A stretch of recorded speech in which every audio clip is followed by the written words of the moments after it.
My daughter-in-law packed her designer bags and left for a week. The moment the tires of her luxury SUV hit the street, my son, who had been dead to the world in a wheelchair for 7 agonizing years, suddenly stood up. He walked into the kitchen, his legs shaking, and told me we needed to leave immediately. I dropped my coffee mug, and what I discovered next changed everything. Before I continue this story, take a deep breath, hit the like button, subscribe, and tell me in the comments where you are watching from. My name is Harrison Cole. I am 70 years old, and this is the story of how my own home became a house of horrors. It was a Tuesday morning when the nightmare finally cracked open.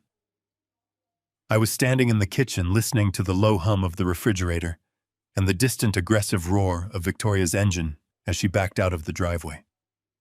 She was heading off to some exclusive week-long wellness retreat up in the mountains. I stood by the granite countertop, rubbing my grease-scarred hands around my favorite thick ceramic mug. It was an old chipped thing I had kept since my days working as a maintenance engineer down at the Baltimore ports. I spent 40 years of my life fixing massive cargo cranes, wrestling with cold steel, heavy machinery, and industrial grease. I knew how to fix broken things. I knew how to find the structural flaw in a massive piece of equipment and patch it up so it could carry the weight of the world again. But for the last 7 years, the one thing I wanted to fix more than anything was completely out of my hands. My son Mason. Mason is 38 years old now. He used to be a brilliant marine architect. He designed ships, lived on the water, full of life and fire. Then came the car accident. 7 years ago, our lives stopped. The doctors, guided heavily by Victoria's constant intervention and paperwork, told us he was paralyzed from the waist down. Since that day, my strong, vibrant son had been confined to a custom wheelchair, a ghost of the man he used to be. I moved into their guest room to help. You see, Victoria is a small woman, always perfectly manicured, always sharply dressed. She claimed she physically could not lift a grown man. So that became my job. For 2,555 days, my retirement consisted of wrapping my aching, aging arms around my son's waist, lifting his dead weight out of bed, lowering him into his chair, helping him into the shower. I watched his muscles waste away. I watched the light fade completely from his eyes. And through it all, Victoria was there, playing the tragic, devoted wife. She controlled his finances, his diet, his schedule, and every single pill he swallowed. She held the ultimate power over his existence, and by extension, mine. With Victoria gone for the week, I felt a rare, heavy wave of peace wash over the house. The silence was almost deafening, without the sharp clicking of her designer heels on the hardwood floors, or her constant syrupy, sweet voice barking passive-aggressive orders. I took a deep sip of my black coffee. The bitter, familiar taste grounded me. I planned to go into Mason's room in about an hour, wake him gently, maybe wheel him out to the back patio so we could just sit in the sun. Just the two of us, no schedules, no hovering wife. I set the coffee pot back on the warmer. That is when I heard it. It was not the smooth, familiar, rubbery squeak of Mason's wheelchair rolling over the floorboards. It was a heavy, dull thud. Then another. Then a scrape followed by a harsh gasp for air. Someone's shoulder slammed hard into the drywall in the hallway. The sound echoed through the empty house like a gunshot. My blood ran cold. My first instinct, honed by years of living in a rougher part of town before moving into this pristine suburban cage, was that someone had broken in. Victoria had just left the garage door, might have been open a second too long. I silently set my mug down on the counter. I reached into the heavy utility drawer next to the sink and pulled out a solid steel wrench I kept there for quick repairs. My heart began to hammer a frantic rhythm against my ribs. At 70 years old, my knees are not what they used to be, but my grip is still like a vice. I stepped silently toward the hallway, gripping the cold steel of the wrench, ready to defend my helpless son in the next room. I rounded the corner, raising the weapon. But the breath vanished from my lungs. The wrench slipped from my fingers, hitting the floor with a loud clang, but I barely registered the sound. It was not an intruder. It was Mason.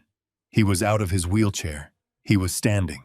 I froze, completely paralyzed by the sheer impossibility of what my eyes were seeing. Mason was leaning heavily against the hallway wall, his knuckles white as he gripped the doorframe for support. His face was ghostly pale, slick with a thick layer of cold sweat. His legs, the legs I had lifted and carried like lifeless logs for 7 years, were trembling violently, shaking like a newborn deer, trying to find its footing. He was breathing in ragged, desperate gasps, pushing himself forward. He dragged his right foot, planted it, and then forced his left foot to follow. He was walking. Mason. I choked out. The word barely left my throat. My mind short-circuited. Was I having a stroke? Was this a dream? I had spent years praying to a God I barely believed in, for a miracle for my son, to just feel his toes again. And here he was, walking toward me in the dim light of the hallway. I rushed forward, my eyes immediately flooding with hot tears. Mason. Oh my God, son, do not move. You are going to fall. I reached out, ready to catch him, ready to hold him, 1,000 questions exploding in my brain. How is this possible? When did this happen? Why did the doctors not know? But as I got closer, the joy and the shock in my chest slammed into a brick wall. Mason was not smiling. There were no tears of joy on his face. He was not looking at me like a man who had just experienced a medical miracle. He looked terrified. His eyes were wide, bloodshot, and completely feral, like an animal backed into a corner. He pushed past my outstretched arms, stumbling into the kitchen. He leaned heavily against the island, his chest heaving. I followed him, completely bewildered. Son, please sit down. Let me call a doctor. Let me call an ambulance. This is a miracle. Mason did not look at me. His trembling hands scrambled over the granite countertop, knocking over a stack of mail, knocking over my favorite ceramic mug. It shattered against the tile floor, sending scalding, black coffee splashing over my work boots. Neither of us cared. His shaking fingers finally closed around my spare set of truck keys. He gripped them so hard his knuckles turned white. He slowly turned his head to look at me, his breathing shallow and erratic. The sheer desperation in his face chilled me to the bone. Dad. Mason whispered, his voice a guttural raw sound, completely stripped of the lethargic fog he had lived in for the last 2,000 days. We need to go now, before the drugs kick back in. Victoria packed her bags for a retreat. Once her SUV, left my son wheelchair-bound for 7 years, suddenly stood up. He walked into the kitchen, his legs shaking violently, whispering we needed to run before the drugs kicked back in. What I discovered completely shattered my reality and exposed a monster. Before I continue, tell me where you are watching from. Below, hit like and subscribe. I grabbed him. We packed nothing and left the door unlocked. I grabbed him under his armpit to take his weight, but he pushed back. He was helping me. Every step was a jagged battle, but his legs moved. I shoved him into my old Ford pickup, slammed the door, and cranked the ignition. I threw it into reverse. Speeding away, I checked the mirror, expecting Victoria's SUV to block us. The silence in the truck was broken only by Mason gasping for air. I gripped the steering wheel tightly. I drove aimlessly, trying to process the impossibility sitting next to me. I glanced over at him. My son was clutching the dashboard, his eyes darting frantically at the passing trees, the houses, the open sky. He looked at the world like a man freed from a lightless box, drinking in the speed. Sweat poured down his temples. His jaw clenched so tight I thought his teeth would shatter. Mason, I said, my voice shaking in a way it had not shaken since the day his mother died. Mason, talk to me. What is happening? The doctors said your spinal cord was severed. They showed us the scans. They told me you would never feel your legs again. Mason turned his head slowly. The lethargic, empty stare I had grown so used to over the last 7 years was completely gone. In its place was a burning, feral clarity. It was a concussion, Dad. He rasped, his voice raw from disuse. A spinal concussion. That is what the original emergency room doctor said when they pulled me from the wreck. Severe trauma, temporary loss of function, but no severing. I was supposed to start walking again in 6 months. I hit the brakes, pulling the truck hard onto the shoulder of a deserted back road. Dust kicked up around the tires as we slammed to a halt. "What are you talking about?" I demanded, turning fully toward him. Victoria sat in that hospital room with me. We cried together. The surgeon told us the damage was permanent. Mason let out a bitter laugh. The surgeon, she picked Dad. The private specialist she insisted on. I was drugged out of my mind on painkillers. She took control of my proxy. She controlled everything. The memories hit me like physical blows to the chest. I remembered those first few weeks after the accident vividly. Victoria had been the picture of a devoted, heartbroken wife. She had quit her high-paying job. She handled all the insurance claims. She managed every single doctor appointment. When we brought Mason home to that custom-built house with the ramps and the wide hallways, she had set up a rigorous medication schedule. I remembered her standing at the kitchen island, perfectly poised, crushing pills into his food or stirring them into his water. Whenever I asked what she was giving him, she would give me that sad, patient smile of hers. "It is a specialized muscle relaxant for his nerve damage, Harrison," she would say, patting my arm. "The doctors say if we do not keep his lower body completely relaxed, the spasms will tear his remaining nerve endings apart. I just want him to be comfortable." I believed her. I praised her. I told everyone in our family how lucky my son was to have a woman who would sacrifice her entire life to care for a paralyzed husband. The truth was entirely different. "It was not a muscle relaxant, Dad," Mason whispered, staring down at his shaking legs. "It was a paralytic. High-grade black market chemical restraints mixed with heavy sedatives. She was chemical caging me, every morning, every night. For 7 years, I was locked inside my own body. I could hear you talking to me. I could feel you carrying me to the shower. But my brain was wrapped in a thick fog, and my muscles simply would not respond to my commands.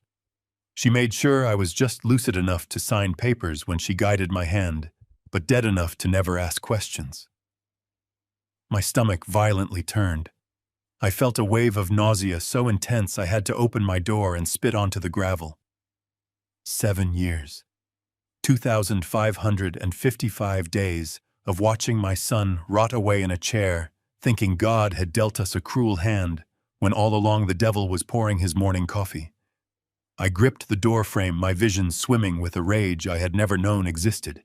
She had stolen his 30s. She had stolen his pride, his career, his life.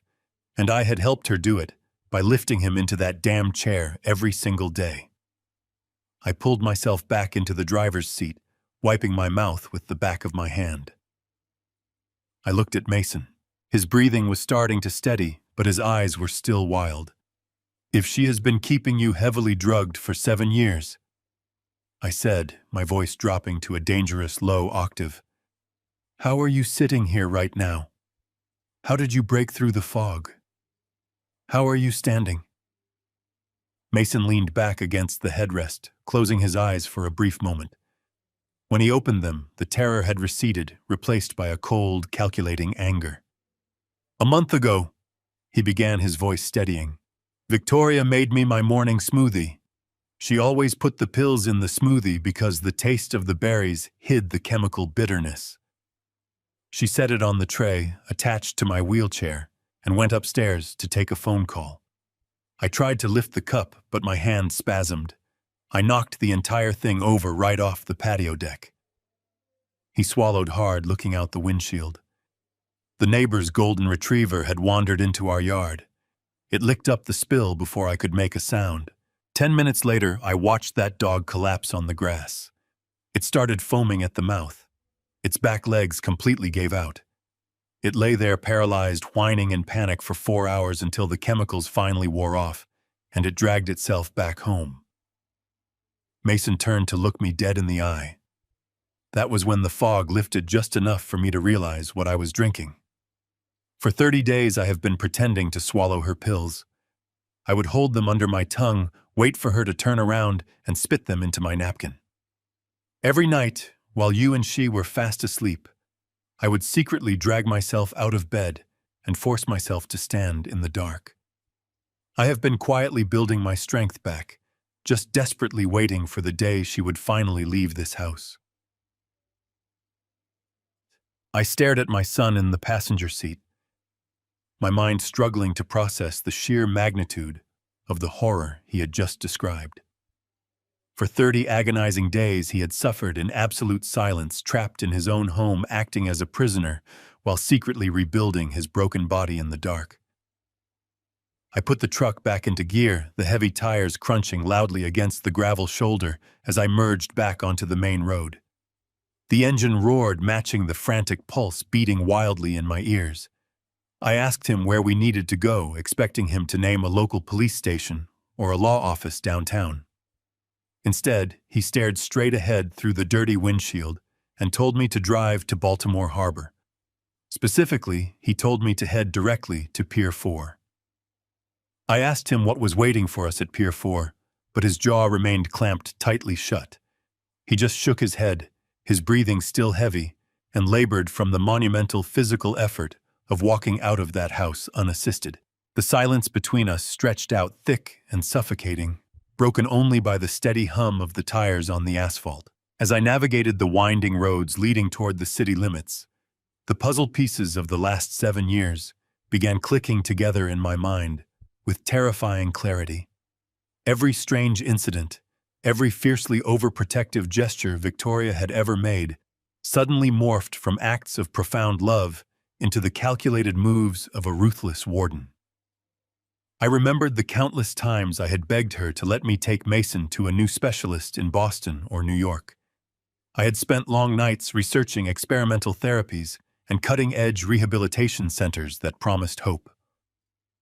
Every single time I brought it up, Victoria would break down into hysterical tears. She would weep and clutch her chest, claiming that traveling would only traumatize him further. She insisted that his fragile nervous system could not handle the stress of unfamiliar environments or prodding doctors. I remembered her standing in our kitchen, her eyes red and pleading, telling me that giving him false hope was the absolute cruelest thing we could possibly do to him. She had convinced me that the most loving choice was to keep him comfortable and quiet right there in his custom-built bedroom. I gripped the steering wheel so tightly, my scarred knuckles ached with a dull throb. It was a masterclass in psychological manipulation. She had weaponized my deep love for my son and used it to silently build the walls of his invisible prison. I had been the oblivious guard maintaining the daily routine she established, lifting his limp body and never once questioning the perfectly measured doses of poison she handed him on a silver tray. I vividly recalled the day she finalized the paperwork, granting her absolute legal and medical power of attorney. She had worn a modest black dress, wiping a single perfect tear from her cheek, as she told the judge that she only wanted to shield Mason from the burdensome administrative stress of his condition. The judge had praised her devotion. I had praised her devotion. We were all completely blinded by her flawless performance. She had systematically isolated him from the outside world, subtly discouraging old friends from visiting by claiming they tired him out too quickly. She even restricted my time with him, insisting that my loud, boisterous energy was detrimental to his delicate healing process. Every single decision she made was a precisely calculated move on a chessboard we did not even know we were playing on. The realization that I had been sharing a roof with a master manipulator, a woman capable of watching her husband suffer daily while faking absolute empathy, made my skin crawl. My hands shook not from age but from the terrifying understanding that she had stolen years of our lives right under my nose. I needed to focus to channel this overwhelming, suffocating anger into something sharp and useful, because the reality of our current situation was far more dangerous than just a simple and deeply disturbing medical deception. The landscape began to change as we neared the industrial outskirts of Baltimore. The familiar sharp scent of salt water and diesel fuel drifted through the open vents of the truck, filling the cabin. In the distance, the towering steel structures of the massive cargo cranes loomed against the gray morning sky. For 4 long decades, those busy docks had been my entire world. I knew every single inch of those mechanical giants by heart. I could easily diagnose a fractured hydraulic line or a failing steel joint just by listening to the sound of the engine groaning under a heavy load. I had spent my entire adult life fixing colossal broken machines, ensuring they could safely bear the crushing weight of global cargo. Yet as I drove past the shipyards, a wave of sickening guilt washed over me, heavy enough to completely drown a man. I was a seasoned mechanic, a professional problem solver, a man who prided himself on seeing the hidden faults in highly complex systems. How could I have been so completely blind to the deliberate dismantling of my own flesh and blood? I had watched my only son waste away under my own roof. I had seen the vacant, hollow look in his eyes and accepted the medical lies without a single fight, all because the woman handing him the pills had a soft voice and a highly convincing smile. The profound shame burned in my throat like battery acid. I should have asked more pointed questions. I should have demanded different independent doctors. I should have tasted the food she gave him. Instead, I had unwittingly helped her tuck him in every single night, believing I was doing the right thing for my broken family. The city traffic thickened as we entered the bustling harbor district. Mason was sweating profusely, the pure adrenaline clearly wearing off as his recovering muscles screamed in silent protest. He gripped the passenger door handle tightly, guiding me through the confusing maze of towering warehouses and stacked shipping containers. I still had absolutely no idea what we were looking for in this particular part of town. I fully expected him to direct me to some shady waterfront clinic, a dilapidated storage unit, or perhaps a hidden lockbox where Victoria kept illicit cash or illegal medical supplies. We took a sharp right turn, passing a rusted chain-link fence, and finally arrived at the heavily guarded entrance of Pier 4. I slowed the heavy truck to a cautious crawl, my tired eyes scanning the surrounding area for whatever dark secret my daughter-in-law was hiding from us. But there were no run-down warehouses here. There were no shady underground clinics. The heavy security gate slowly opened, and as we pulled forward, the industrial grit of the harbor vanished, entirely replaced by an overwhelming display of absurd, untouchable wealth. Mason raised a trembling finger pointing toward the calm water. Moored along the private pristine dock was a long line of massive, gleaming multi-million-dollar luxury yachts. I listened to the harrowing confession of his solitary torment, my grip tightening on the steering wheel until my knuckles ached before I finally drove us the rest of the way to Pier 4.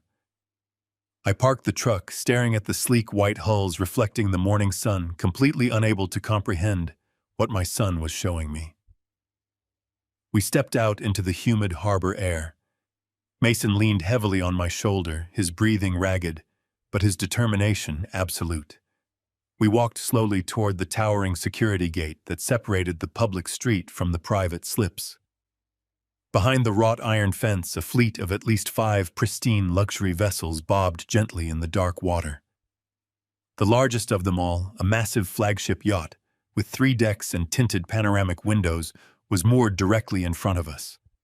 Painted across its polished fiberglass hull in elegant sweeping gold lettering was the name Vic Marino. Victoria and Mason. She had named her flagship after the two of them. A bitter taste rose in the back of my throat as the sheer audacity of her massive ego washed over me. I looked at Mason, my voice barely a whisper, as I asked him whose boats these were. He did not blink as he told me the horrifying truth.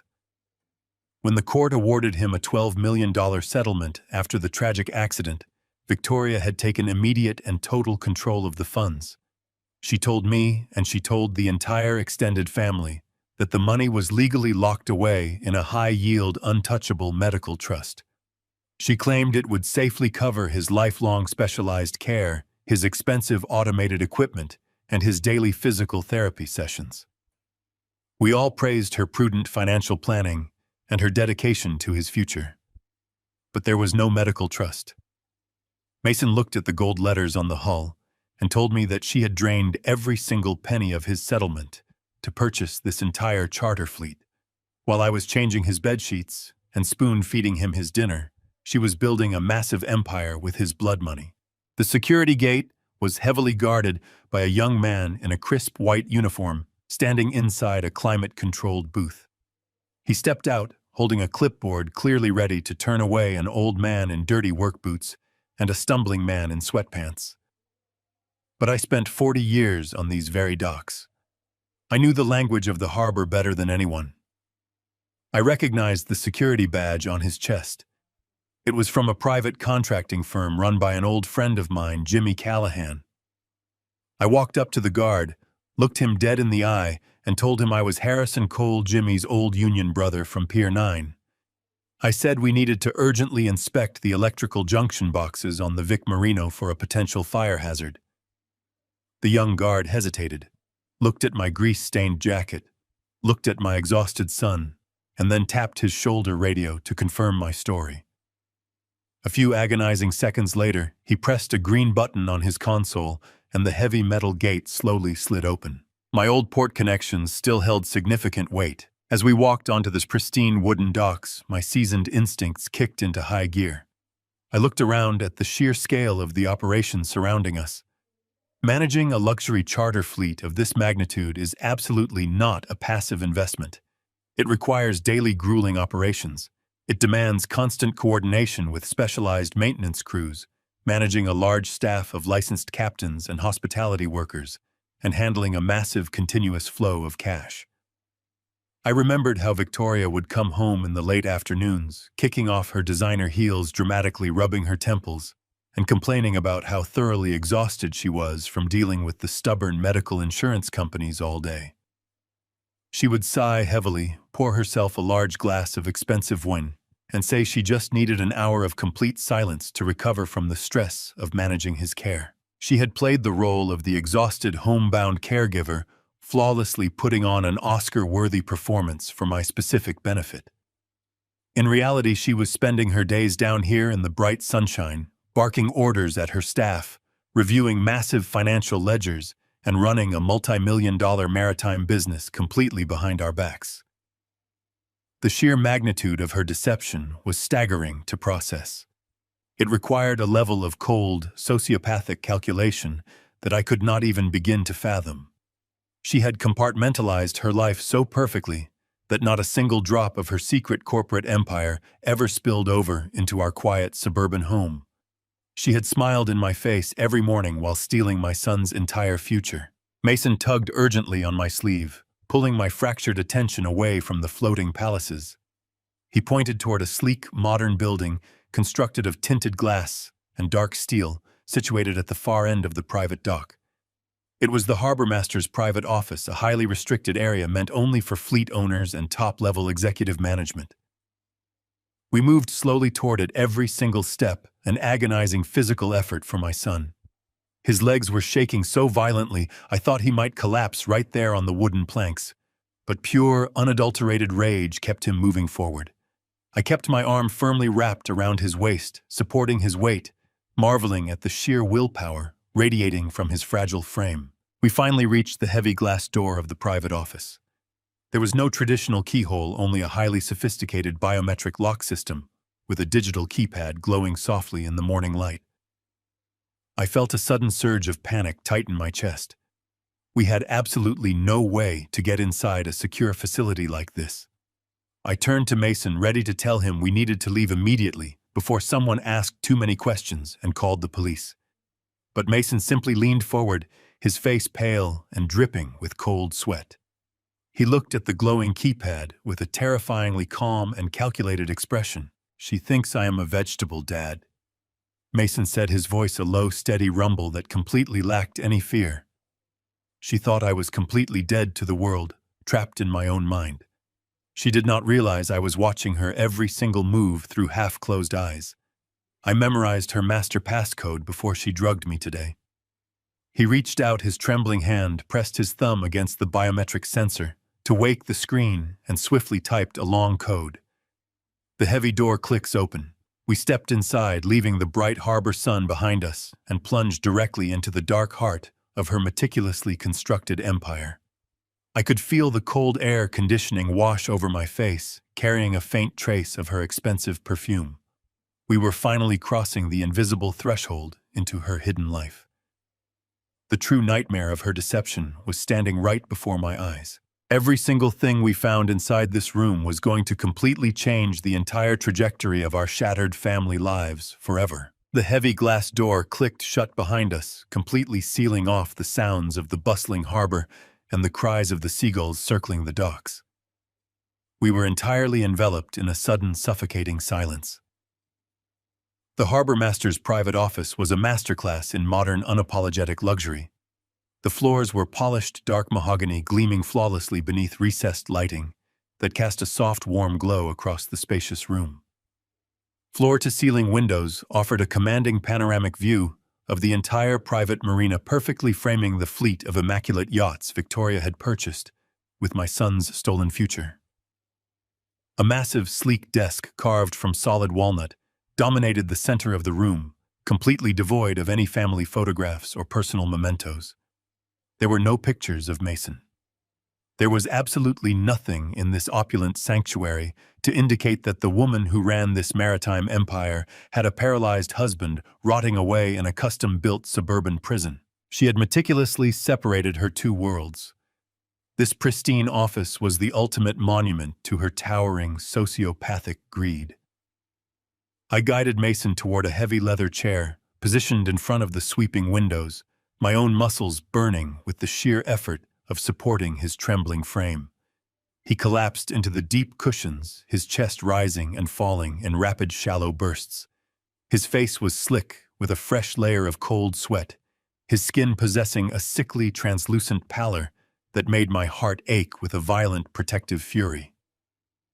I asked him if he needed water, if we needed to stop for just a single minute, but he violently shook his head. He raised a shaking hand and pointed toward a large, abstract canvas hanging on the far wall. It was a chaotic swirl of deep blues and silvers blending perfectly into the nautical theme of the room. He told me to pull the canvas down. I walked over, gripped the edges of the heavy wooden frame, and forcefully yanked it off the wall, letting it clatter loudly onto the mahogany floorboards. Behind the painting set deep into the reinforced steel framework of the building was a massive state-of-the-art wall safe. It featured a sleek matte black finish and a highly sophisticated digital touchscreen keypad that immediately illuminated the moment my shadow passed over its motion sensors. I stared at the glowing numbers, feeling a sudden, crushing wave of total defeat wash over me. The safe was commercial grade, the kind used by diamond brokers and high-end casinos to secure millions in untraceable assets.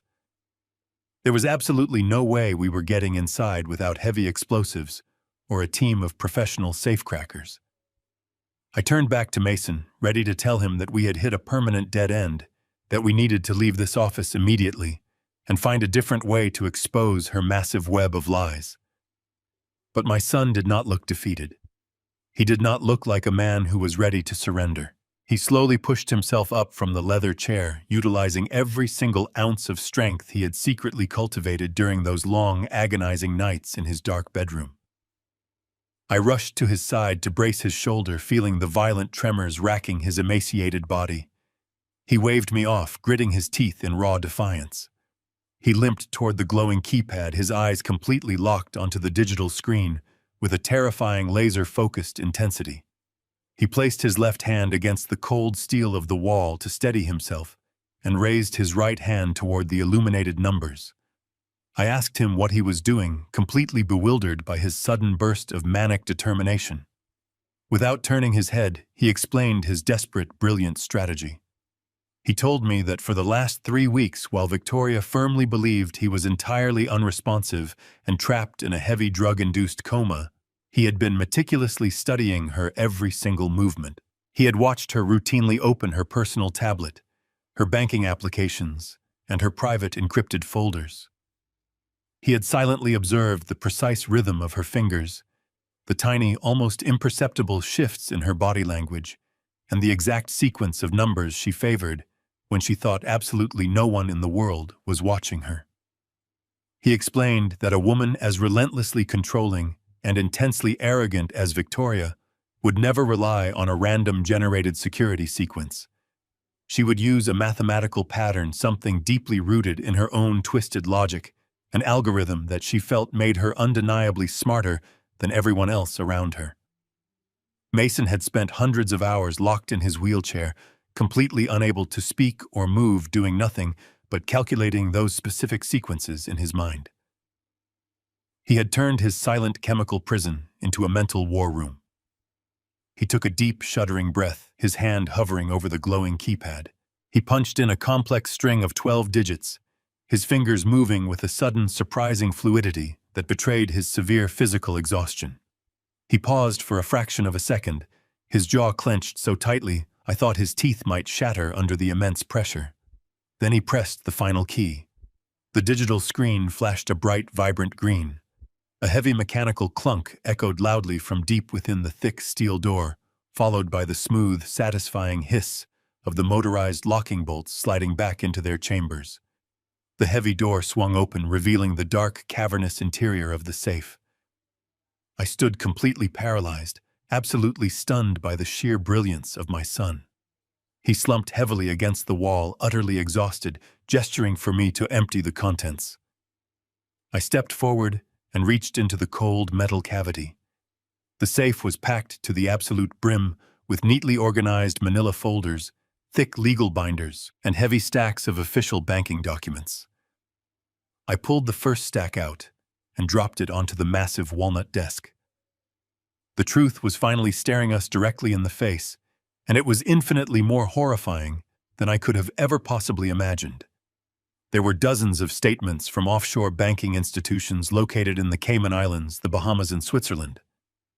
Every single account was registered under a complex web of anonymous holding companies, but Victoria was clearly listed as the sole primary beneficiary on every single ledger.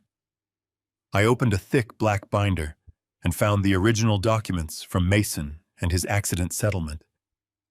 The $12 million had not been locked away in a protective medical trust, as she had tearfully claimed to our entire family. She had systematically, ruthlessly siphoned every last dime of his blood money through these offshore shell corporations to cleanly purchase this luxurious charter fleet outright. She had effectively washed the money, turning his tragic accident into her own personal, untraceable fortune. As I furiously shoved the damning documents into my heavy canvas bag, a specific thick contract suddenly caught my eye, slipping out from between two leather binders. It was a formal promissory note stamped with ominous red legal seals. Victoria did not just buy the luxury yachts outright. She was currently aggressively leveraging the entire massive maritime luxury fleet today. My hands shook violently as I pulled the thick parchment completely out of the heavy leather binder. The document was bound with a thick black cord and stamped with ominous, deep red wax seals that looked entirely out of place for a standard commercial bank loan. I smoothed the heavy pages flat against the polished walnut surface of the harbormaster desk, my eyes desperately scanning the dense paragraphs of highly complex legal jargon. The silence in the opulent office was absolute, broken only by the ragged, labored breathing of my exhausted son sitting in the leather chair beside me. I leaned over the desk, tracing my calloused index finger along the meticulously typed lines of text. Victoria had indeed used the $12 million from Mason and his settlement to purchase the impressive fleet of luxury yachts moored just outside the tinted panoramic windows. However, she was not content to simply run a highly profitable, legitimate maritime charter business. The document laid out perfectly clear evidence that she was using the physical vessels as collateral to secure an unimaginably massive injection of liquid cash. I read the total principal amount twice, blinking hard, to ensure my aging eyes were not deceiving me in the dim light of the office. The loan was for an astonishing $20 million.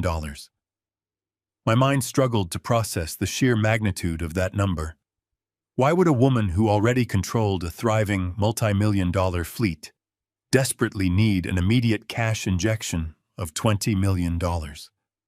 I flipped to the second page of the dense contract, searching for the name of the financial institution or corporate lending group that had authorized such a colossal transaction.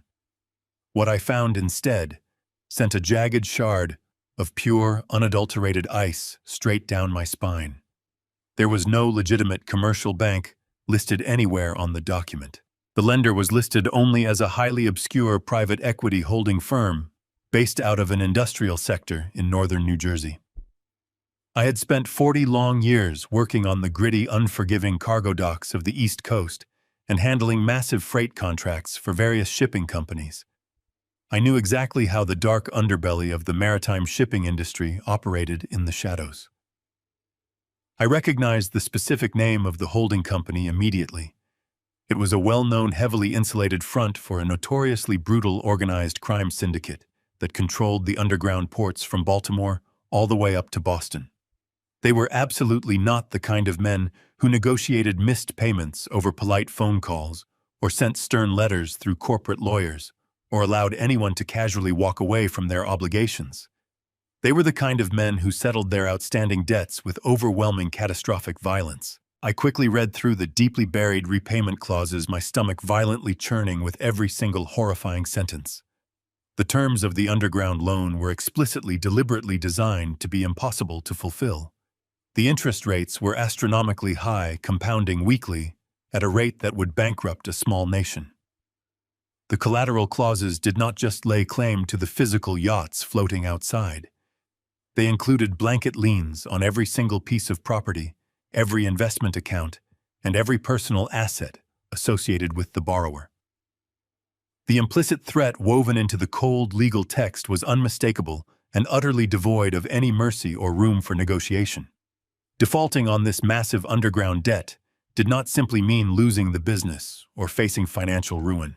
It meant a guaranteed death sentence. Victoria had intentionally walked directly into the lion den and taken $20 million in untraceable cash from the most dangerous criminals on the entire eastern seaboard. I grabbed the edge of the heavy desk to steady my trembling legs and took a slow, deep breath to calm my racing heart, completely unable to comprehend the sheer scale of her monumental arrogance.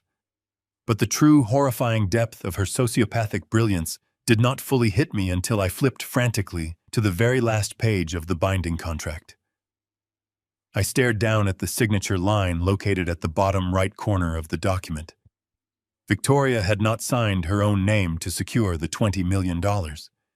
There, written in bold, flawless blue ink, was the signature of my son. It was a completely perfect, indistinguishable forgery of Mason and his handwriting. She had meticulously copied the exact loops and harsh angles of his signature, legally binding him to the most dangerous debt imaginable. I felt the air completely vanish from my lungs. She had taken the $20 million in pure, untraceable cash for herself, leaving us completely trapped, but she had deliberately left the catastrophic debt entirely in his name.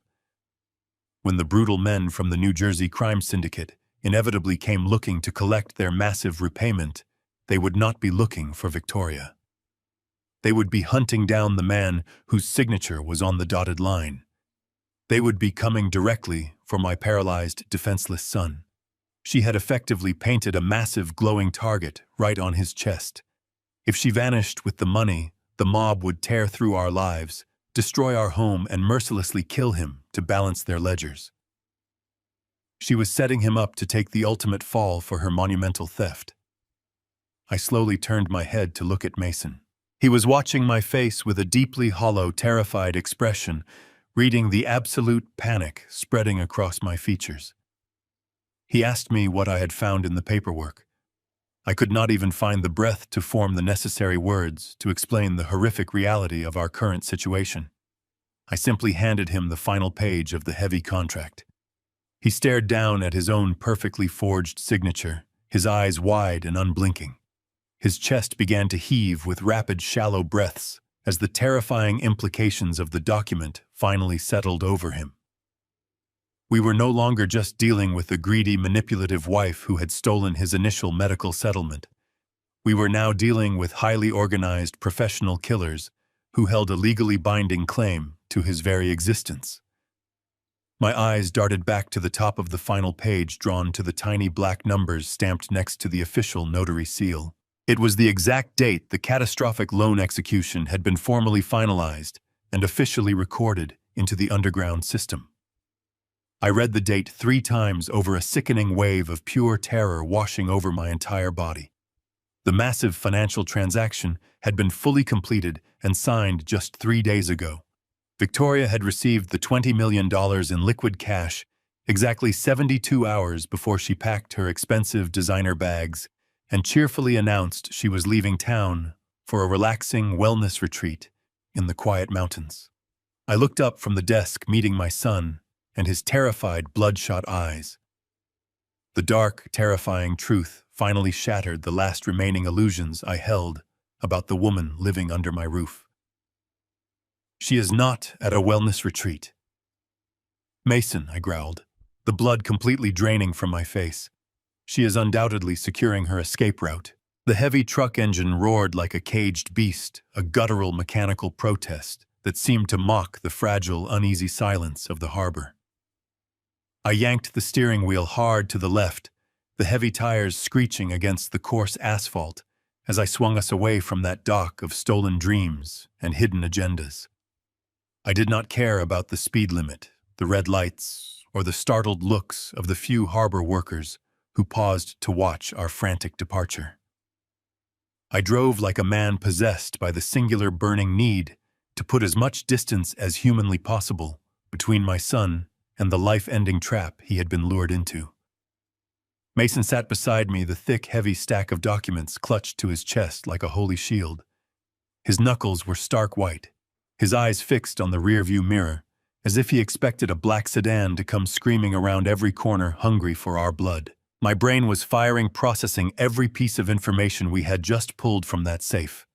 It felt like I was back on the port, frantically diagnosing a massive, catastrophic engine failure. Except the machine in question was the only life I had left to protect. I referenced the data I had mentally logged, specifically the terrifying details outlined in the reports contained within Kyungmao 1_13.docx, which clearly laid out the timeline of Victoria's financial predation. Why would a woman who had already liquidated a $12 million settlement suddenly need $20 million more? It made no sense. It was irrational. It was greedy. Unless, of course, the goal was never long-term, comfortable stability, but a final explosive and permanent exit. The weight of that thought was like lead in my stomach. I pushed the accelerator further, the old engine whining in protest. We needed to get to a place where we could think, where we could breathe away from the prying eyes of the harbor. I started speaking, my voice low and gravelly, forcing Mason to look at me. I needed him to understand that we were not just running from a thief, we were running from a predator. The math did not add up for a simple flight. Victoria was far too smart, far too calculated to think she could just vanish to a tropical island with $20 million and assume the mob would just shrug and move on. Those people did not work like that. They were persistent, they were violent, and they had a memory that spanned generations.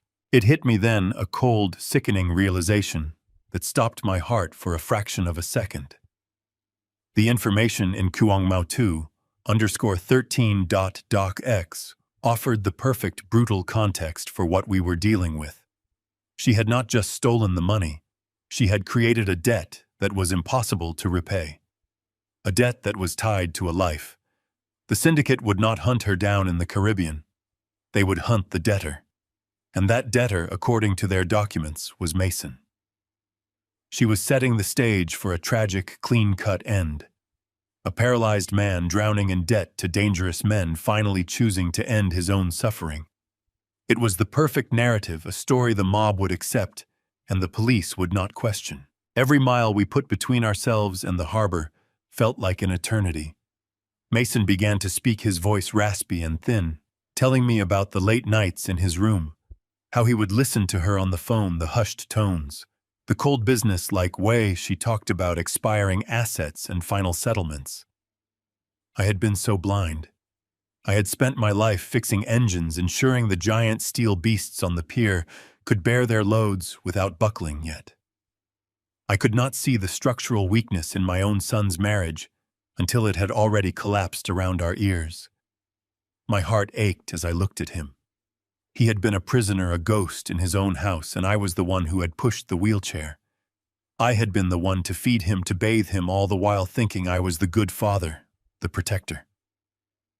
I had been the unwitting accomplice, the final link in the chain that held him down.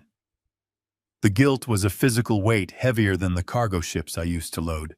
Every time I had let her take him, let her manage his care, I was just making her grip on him tighter. She told me she was taking the money to buy more medical equipment.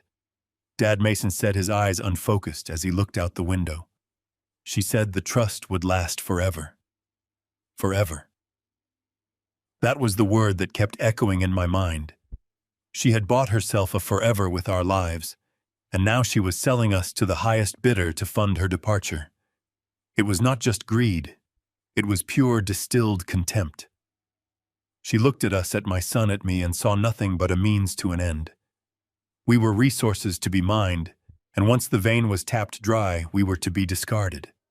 She had planned this for years. The accident, the recovery, the isolation. Every part of it was a stage in her master plan. And the most chilling part was that she had actually been proud of it. I had seen her smile, that calm, serene smile, when she told me about the progress Mason was making. She was enjoying the performance, enjoying the way she could manipulate all of us into believing her lies. The abandoned shopping center appeared on the horizon, its vast, empty parking lot, a sea of cracked asphalt and overgrown weeds. It was the perfect place to stop. No prying eyes, no traffic, no witnesses to the collapse of our world. I slowed the truck, the engine sputtering as I turned into the lot. The silence of the place, the stillness, it mirrored the emptiness in my own chest. I killed the ignition. The world went silent save for the wind whistling through the rusted light poles. I turned to Mason, taking the documents from his hands and laying them on the dashboard. I pointed to the final page, the date of the execution. 3 days ago. It was not a coincidence. It was a deadline. She had executed the loan just as she was setting the stage for her wellness retreat. She was clearing her desk, burning her secrets, and ensuring that by the time anyone realized she was gone, we would be the ones holding the debt, and we would be the ones facing the syndicate's wrath. The cold truth was like a blade in my hands. I was the father, the protector, the man who had worked his entire life to ensure they would have safety.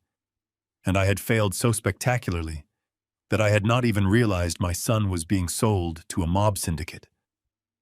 I gripped the dashboard, the plastic groaning under my hands. I looked at him, my son who had survived so much, only to face this. The finality of the promissory note lay there, a death warrant signed in his own handwriting. I could see the pieces falling into place for Mason too. The realization that he was not just a victim of an accident, but a victim of a plan. He had been kept alive for a specific reason, not because she loved him, but because she needed him. And now that she was ready to move on, she did not need him anymore. She was coming back to finish the job. I stared at the horizon, the sun climbing higher, mocking our terror. We had the evidence, but we were out of time. She was probably already on her way, thinking she was free, thinking she had finally gotten away with everything. She had no idea that we were standing in the middle of a dead lot, with the proof of her crimes in our hands, and the knowledge of her true intent burning in our minds. I turned back to Mason, my heart heavy with the weight of the words I had to say, knowing that after this there was no going back, no pretending, no peace. The truth was out, and it was the most dangerous thing I had ever held. I looked at him, and for the first time in my life, I felt the true suffocating burden of being a father who had been given a second chance only to be hit with a terminal diagnosis of reality. "She's not at a wellness retreat, Mason?" I growled, the words barely making it out of my constricted throat, as the blood drained from my face, leaving me feeling colder than I ever thought possible. "She's securing her escape route. She is coming back here, Mason. She is coming back to finish this. She is coming back to kill you." The silence in the truck cabin shattered as Mason let out a sharp, ragged gasp. Panic, pure and unadulterated, seized his features. His hands flew to the door handle, his knuckles turning stark white as he desperately tugged at the latch. He practically screamed that we needed to drive straight to the local police precinct.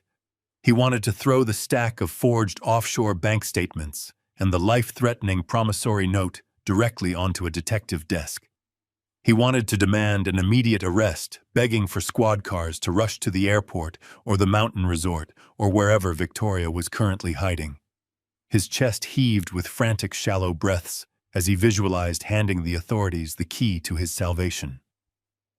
I understood his raw desperation perfectly. Every instinct screaming within my own chest urged me to do the exact same thing, to seek the immediate safety of armed officers and sterile interrogation rooms. But my mind was already racing several steps ahead, mapping out the cold, terrifying reality of the legal battlefield we had unwittingly entered. I reached out and firmly gripped his trembling shoulder, squeezing hard enough to ground him, to pull him back from the edge of absolute hysteria. I looked him dead in the eye and forcefully told him no. I kept my voice low and steady, forcing an ironclad calmness I did not truly feel. I explained the grim, insurmountable wall we were currently facing. Victoria held the absolute medical and legal high ground. She possessed the ironclad power of attorney signed by a judge granting her total control over his entire existence. If we walked into a police station right now carrying a wild story about international mob loans, offshore accounts, and secret paralytic drugs, the local cops would not immediately arrest a well-dressed, grieving caregiver. They would look at a man who was supposed to be completely paralyzed, a man sweating and raving about conspiracies, and they would immediately call his legal guardian. They would call Victoria. She would walk into that precinct with her perfect, sorrowful smile and a briefcase full of meticulously forged medical records. She would softly explain to the desk sergeant that her dear traumatized husband was suffering from severe drug-induced psychosis. She would weep and claim his fractured mind had finally snapped under the tragic weight of his condition. And the police, utterly convinced by her flawless performance, would hand him right back to her. They would give her the legal justification to lock him away in a secure psychiatric ward permanently, and I would have absolutely no legal standing to prevent it. Mason stared at me, the frantic light in his eyes slowly dying, replaced by a cold, hollow understanding. The brilliant trap she had built was not just physical, it was a psychological and legal fortress. She had spent 7 years conditioning the entire world to view her as a saint and him as a broken dependent invalid. If we moved prematurely, if we showed our hand without absolute undeniable proof of her active intent to commit murder, she would effortlessly twist the narrative. She would paint us as two delusional men lashing out against the very woman who had sacrificed everything to care for us. The mob debt would remain the target on his back, would stay locked in place, and we would be entirely defenseless. I told him that we were no longer just fighting a greedy spouse. We were dealing with a highly calculating apex predator who had orchestrated a multi-million-dollar criminal enterprise from our living room couch. To catch a predator of this caliber, we could not just play defense. We had to build a mousetrap. We needed irrefutable, indisputable proof of her attempting the final murder, caught in the absolute act, with no possible way to spin her lies. I outlined the agonizing plan, my heart breaking. With every single word I forced myself to speak. We had to go back to the house. We had to return to the scene of the crime before she realized we had ever left. We needed to beat her back to the pristine suburban prison she had built. I told Mason that he had to get back into the wheelchair. He had to voluntarily surrender his newly reclaimed mobility and play the role of the helpless, paralyzed victim one last time. We needed to set up hidden cameras. We needed to position ourselves perfectly, anticipating her final, lethal move when she returned to cash out her deadly insurance policy. The sheer cruelty of what I was asking my son to do tore at my soul. I was asking a man who had spent 2,500 days trapped in a silent nightmare to willingly step back into his cage. I was asking him to look the devil in the eye and pretend he was still completely dead inside. But it was the only way to guarantee she would not escape justice. And more importantly, it was the only way to ensure the violent men she owed $20 million to would turn their crosshairs onto her rather than hunting us down. The drive back to the house was the longest, most agonizing journey of my entire life. We avoided the main highways, sticking exclusively to the winding, deserted back roads to ensure we were not being followed by any of her hired staff or private security. The silence in the truck was heavy, thick, with the shared understanding of the terrifying performance we were about to stage. The sun climbed higher into the sky, casting bright, mocking rays of light across the passing suburban lawns. Everything looked so utterly normal, so completely mundane, while our entire reality had been ripped apart and rebuilt into a terrifying thriller. I mentally rehearsed every single step we needed to take. I planned where to hide my phone to record the audio, which specific angles would capture the doorway, and how I would position myself in the adjacent hallway when she finally walked through the front door.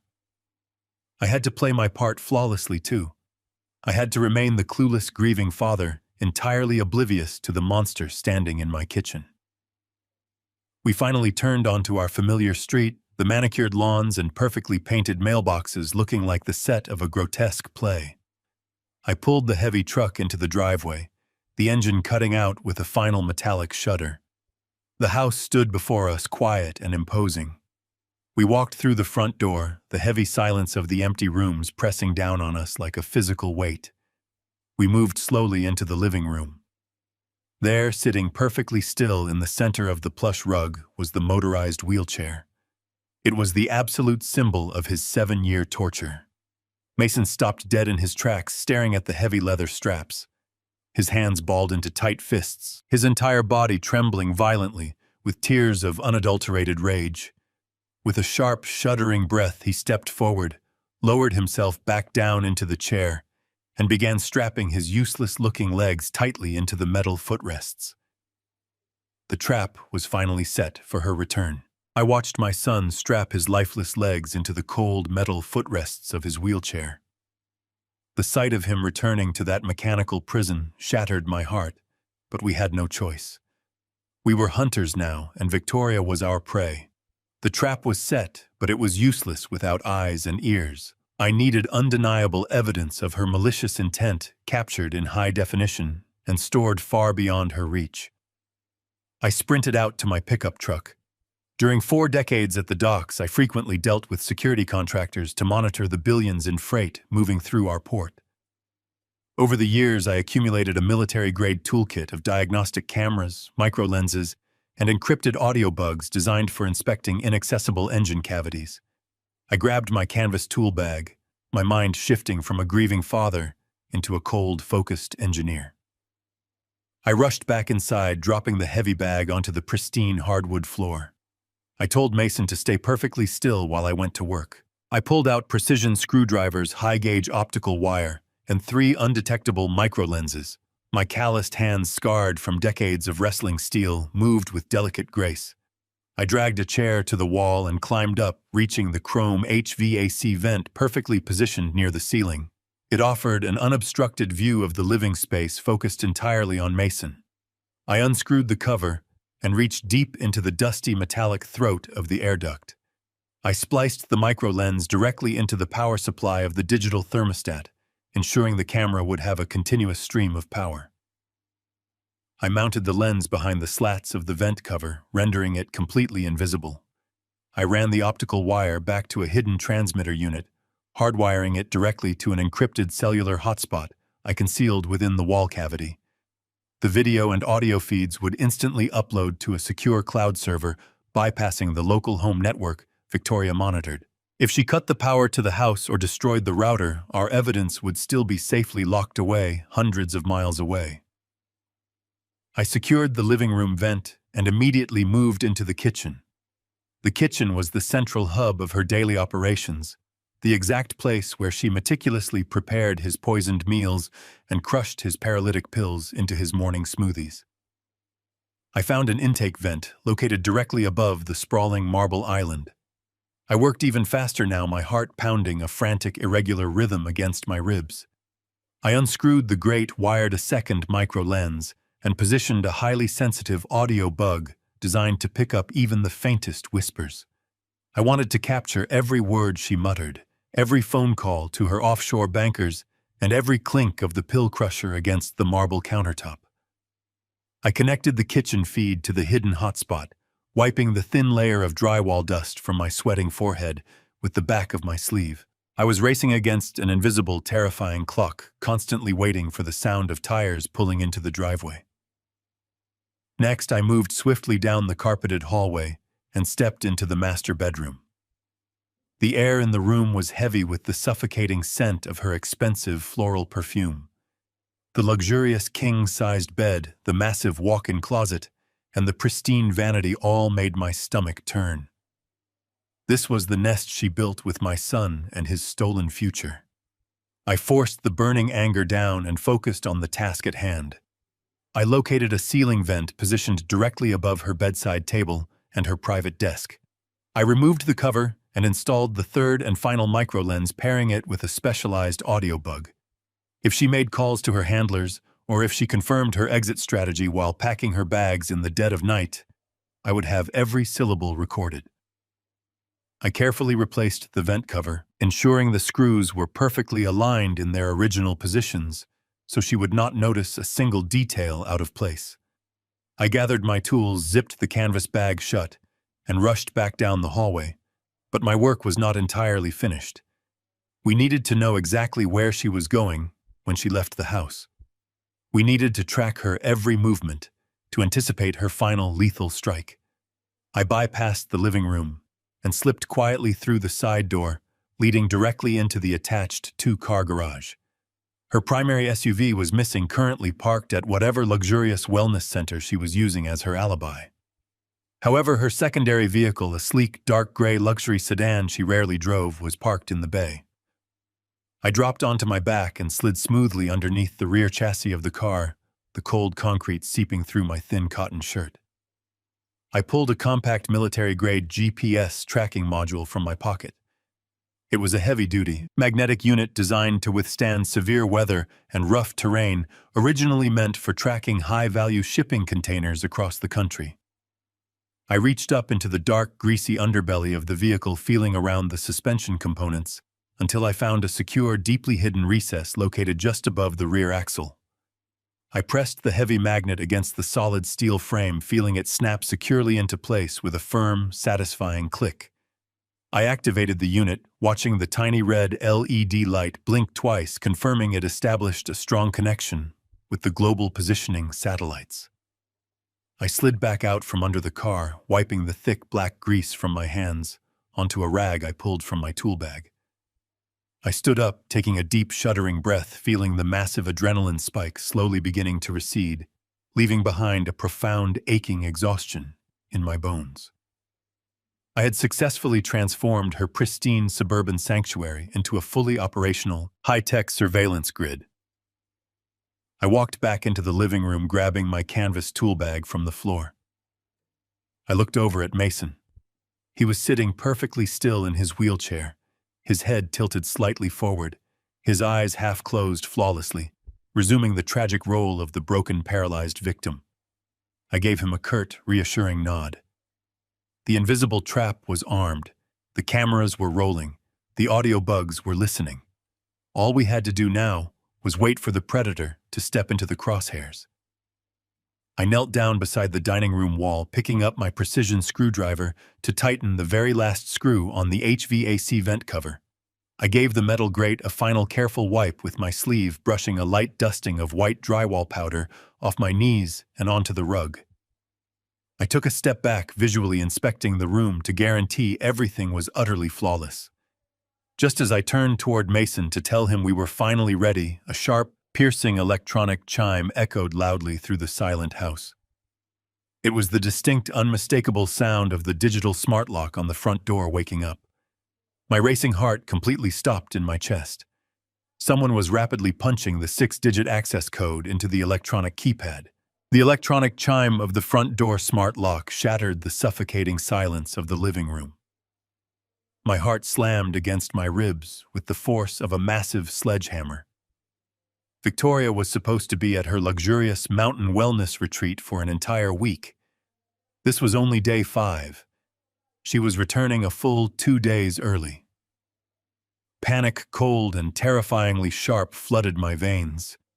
I looked over at Mason, who was already slumped heavily in his motorized wheelchair, his chin resting against his chest in a flawless imitation of a heavily sedated vegetable.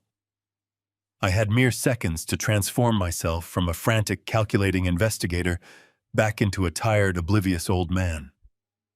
I dove for the worn leather armchair positioned near the large bay window.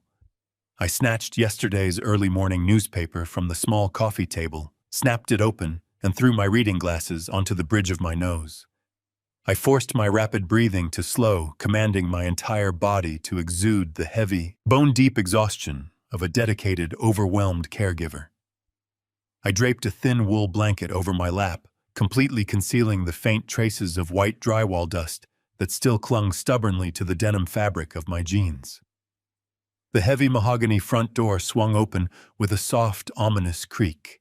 Victoria stepped over the threshold, pulling a sleek designer leather rolling suitcase behind her.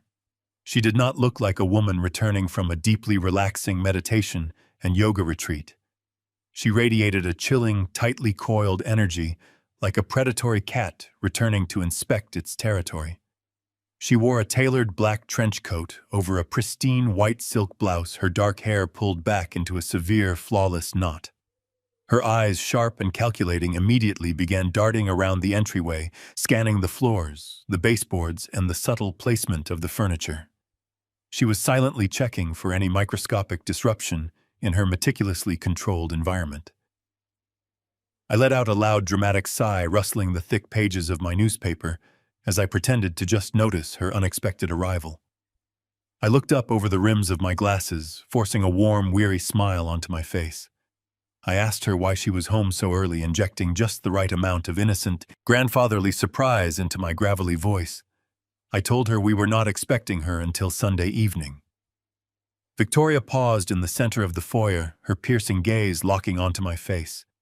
She offered a smooth, perfectly practiced smile that completely failed to reach her cold eyes. She claimed the retreat had been absolutely wonderful, but she simply could not bear to be away from her 2 favorite men for another single minute. Her sweet, melodic words dripped with a terrifying synthetic honey. I knew the absolute truth. She had not been meditating in the mountains. She had been aggressively finalizing her massive $20 million mob loan, securing the offshore accounts, and preparing her permanent exit strategy. She left her expensive luggage sitting by the heavy wooden door and began a slow, deliberate patrol of the ground floor. I watched her over the top edge of the financial section, my stomach twisting into violent, sickening knots. She walked with measured, completely silent steps, moving past the living room and heading straight toward the open kitchen. The hidden micro-lens I had just wired into the air conditioning vent was tracking her every single move, silently uploading her deadly reality directly to our secure offshore server. She stopped at the massive marble island. My breath caught in my throat, freezing painfully in my lungs. Sitting right next to the polished stainless steel espresso machine was Mason and his weekly pill dispenser.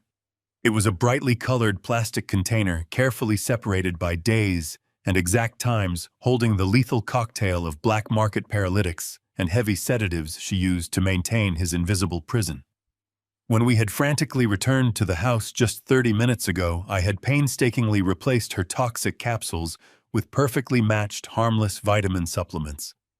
Mason and I had desperately worked together, emptying the capsules and refilling them with crushed dietary powder. We had measured them, weighed them, and arranged them to look entirely untouched. But a brilliant, highly calculating woman like Victoria did not ever overlook tiny details. She picked up the plastic dispenser. I squeezed the newspaper so hard, the thin paper began to tear under my sweating fingertips. I prayed silently, begging the universe that I had placed the dummy pills in the exact correct sequence and that the powder color was a flawless match. She held the translucent plastic up to the bright overhead kitchen lights, her dark eyes narrowing as she scrutinized the contents. She tilted the container, watching the chalky white capsules shift and slide against the plastic walls. The silence in the house stretched out into a terrifying, agonizing eternity. I could hear the rhythmic ticking of the antique grandfather clock in the hallway, counting down the seconds to our potential destruction. If she noticed even a slight variation in the weight or the specific powdery texture of the pills, she would instantly know her absolute control had been fundamentally compromised. She would immediately know we had discovered her horrific secret, and the trap we had meticulously built would instantly collapse around us, leaving us entirely at her mercy. After what felt like a lifetime of suffocating terror, Victoria slowly lowered the plastic dispenser. She placed it gently back onto the cold marble countertop, aligning it perfectly with the edge of the espresso machine exactly where it belonged. A quiet, terrifyingly calm sigh escaped her pale lips. The dummy pills had successfully passed her rigorous visual inspection. The grand illusion of her total dominance remained entirely intact. She turned her attention away from the kitchen and began walking slowly back into the main living room, her expensive designer heels clicking rhythmically against the polished hardwood floor. She moved directly toward my son. Mason sat absolutely motionless in his heavy motorized wheelchair, his head lolling pathetically to the side, his jaw slightly slack. It was a masterful, heartbreaking performance of total, unquestioning submission. I sat frozen in my armchair, watching the predator stalk her prey. Every fiber of my being screamed at me to jump up to physically tear her away from him. But I knew I had to remain entirely motionless and let the hidden surveillance grid do its essential work. The intimate gestures she was about to make were meant to look loving and deeply affectionate, but witnessing them now, knowing the monstrous truth of her criminal intentions and her mob debt, it was completely repulsive. My blood froze as she approached. I strained to listen, gripping the wooden arms of my chair so tightly, my knuckles ached. She kept her voice incredibly low, ensuring I could not hear her from across the room, but she completely forgot about the highly sensitive audio bugs hidden directly above her head.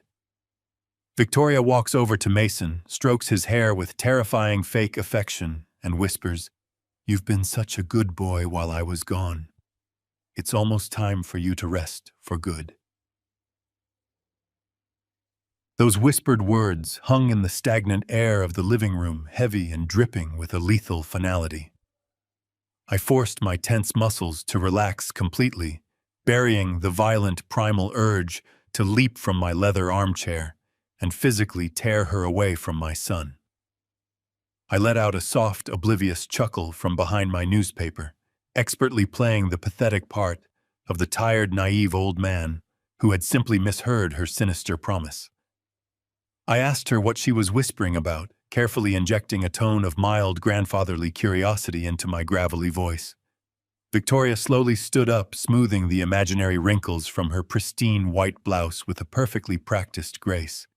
She offered me that same chilling synthetic smile and softly claimed she was merely telling Mason how much she had deeply missed his quiet company in the cold mountains. The sheer ease with which she delivered the blatant lie made my blood run entirely cold. She then turned her back to us and walked confidently into the kitchen to begin the agonizing daily routine of preparing his dinner.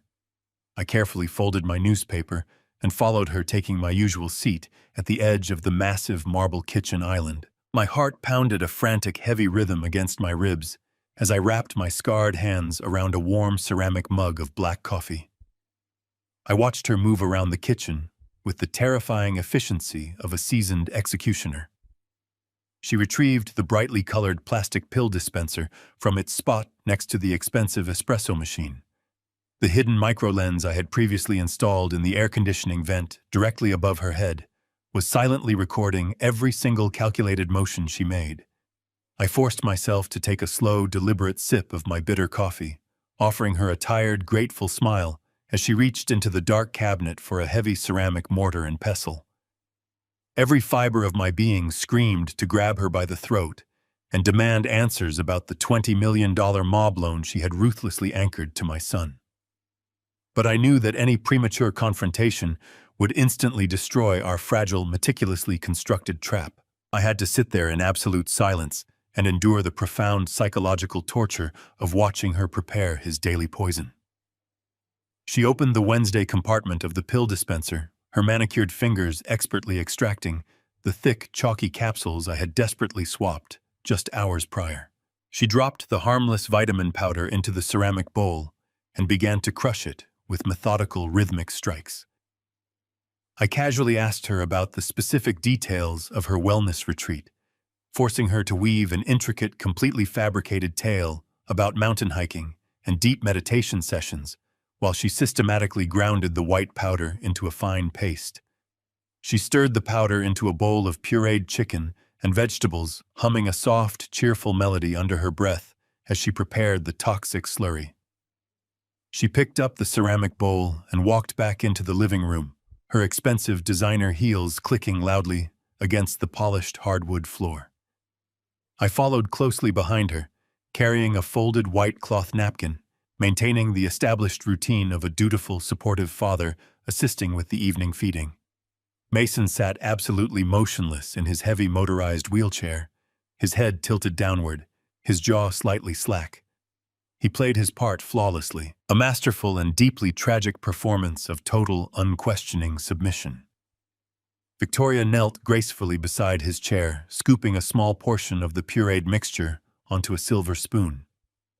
She brought the spoon to his lips, speaking to him in a high, overly sweet voice usually reserved for infants or beloved pets. She told him to open wide, promising that he would feel so much better after he finished his special dinner. Mason slowly parted his lips, allowing her to slide the metal spoon into his mouth. I stood just 3 feet away, my hands clenched so tightly around the white linen napkin that my knuckles burned. I watched as he let the thick, heavily drugged food pool behind his teeth, completely refusing to swallow a single drop. His acting was so incredibly convincing that for a terrifying fraction of a second, I genuinely feared the dummy pills had somehow been compromised. He held the slurry in his mouth, waiting for the exact perfect moment to execute the countermeasure he had practiced in the dark for 30 agonizing days. Victoria turned her head slightly to the left, reaching blindly toward the small side table to grab a glass of water to wash down the terrible meal. The second her dark eyes shifted away from his face, Mason initiated the desperate maneuver.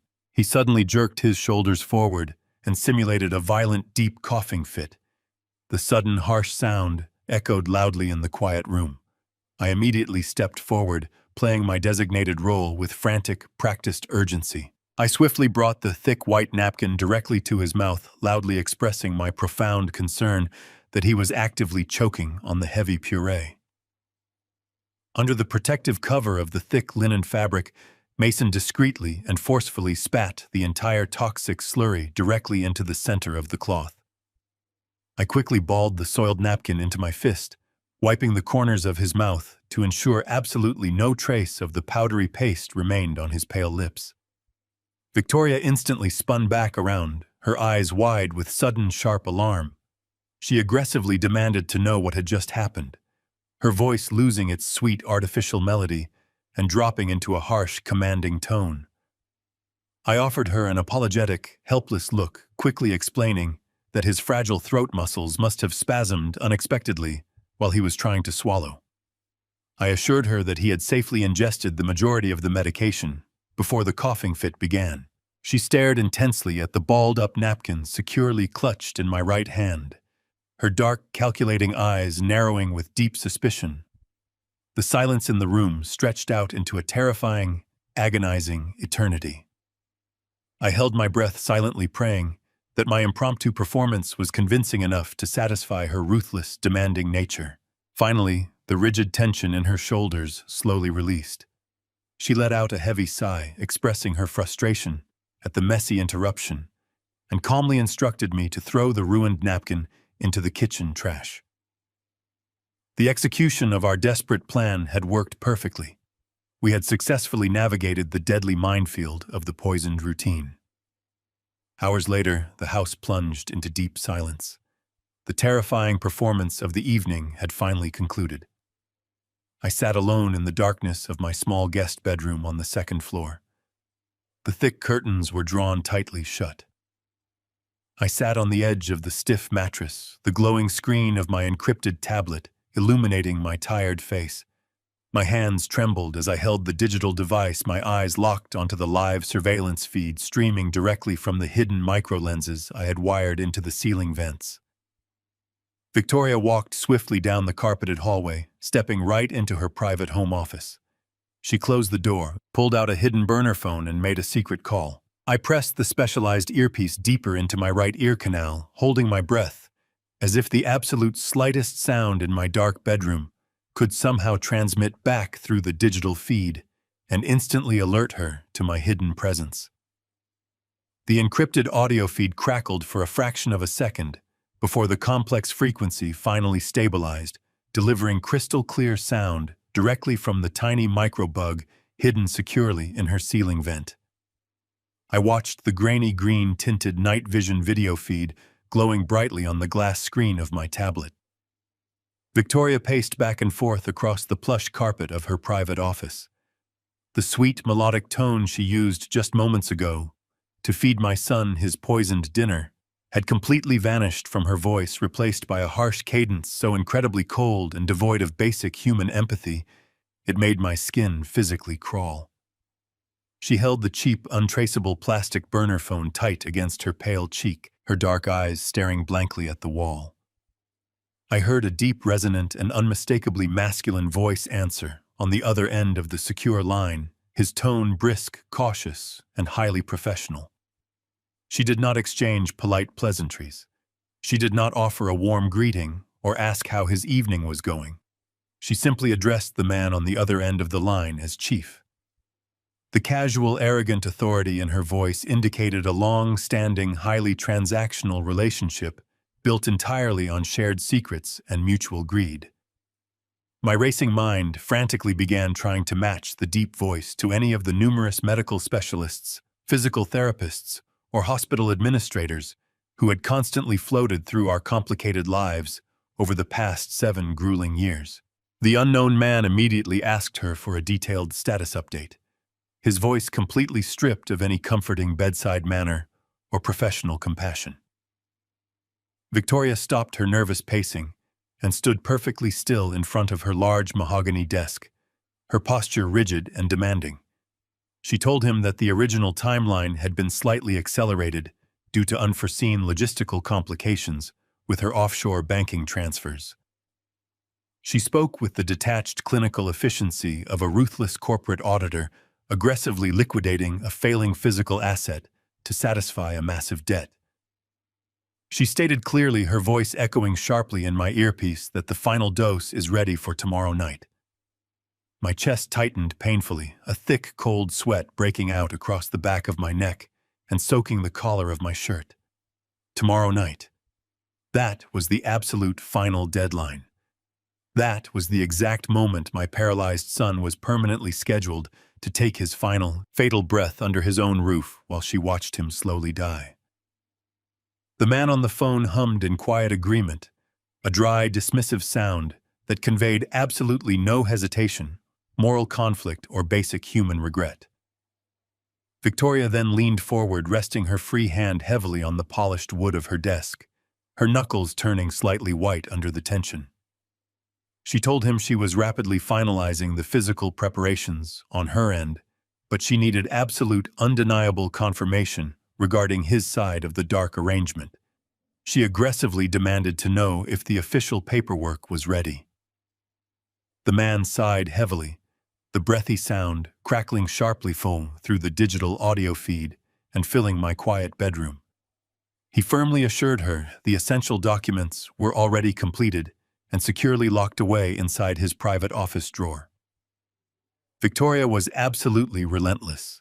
She explicitly stated that she needed the official death certificate pre-signed and completely ready for immediate processing, the exact second she made the frantic emergency call to the paramedics. She dictated the fabricated medical narrative with terrifying, unyielding precision. She told him the official cause of death had to be listed as acute heart failure due to severe long-term paralysis complications. She explicitly demanded that he ensure there would be absolutely no autopsy, no unnecessary police investigation, and no lingering questions from curious local detectives seeking a sudden promotion. The man on the line paused for a brief, incredibly tense moment before cautiously asking about the final status of his compensation. Victoria let out a low, deeply humorless laugh that sent a jagged, freezing shard of solid ice straight down my spine. She promised him with absolute and terrifying certainty that he would get his 30% cut of the massive life insurance payout as soon as the ink dried on the final settlement papers. The chilling call abruptly ended. Victoria carelessly tossed the cheap burner phone into the bottom drawer of her heavy desk, turned off the bright overhead light, and calmly walked out of the dark office entirely unaware that she had just confessed to premeditated murder on a highly secure cloud-based digital recording. I sat completely frozen in the suffocating darkness of my small guest room, the bright glowing screen of the surveillance tablet casting a pale, ghostly light across my violently trembling hands. The sheer magnitude of her horrific multi-layered conspiracy finally slammed into my fragile reality with the devastating, unstoppable force of a runaway freight train. We were not simply dealing with a greedy sociopathic wife looking to quickly cash out a massive insurance policy and blindly run from a violent mob syndicate. She had actively recruited a highly respected, high-ranking medical professional into her deadly, inescapable web of lies and deceit. She had the influential chief of surgery on her personal, untraceable payroll. The dark implications were absolutely staggering, completely overwhelming my ability to logically process the profound betrayal. This man was extremely likely the very same head doctor who had personally overseen Mason and his initial complicated trauma recovery. He was the trusted man who had consistently prescribed his powerful daily medications and the primary expert who had formally validated his permanent, irreversible paralysis directly to the skeptical insurance boards. He was a highly trusted pillar of the local medical community, a respected man whose professional word was considered absolute gospel by every single hospital administrator and veteran police officer working in the entire county. My initial desperate paternal instinct to call the local authorities immediately withered and died painfully in my chest. If I blindly dialed 911 right now and dragged screaming squad cars to my front lawn, it would be an absolute, unmitigated disaster. The responding patrol officers would carefully look at the complex scene. They would politely listen to my frantic, seemingly unhinged accusations, and then they would immediately call the primary care physician to verify the highly specialized medical context. They would inevitably call the chief of surgery. They would defer entirely to his corrupted, bought and paid for medical expertise without asking a single follow-up question. He would calmly assure the investigating detectives over the phone that poor Mason was simply suffering from expected, tragically common end-stage complications, completely validating Victoria and her flawless, fabricated narrative. The local police would quietly close the active file, offer their deepest, most sincere condolences to the bravely grieving widow, and legally leave my defenseless son to be quietly and systematically murdered. The brilliant, suffocating perfection of her inescapable trap was absolute.